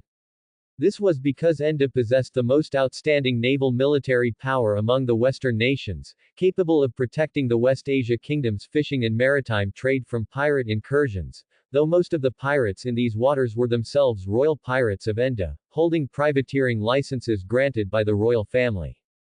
People in the market said that Enda was a rogue nation, that they only bullied the weak and feared the strong, stirring up conflicts everywhere.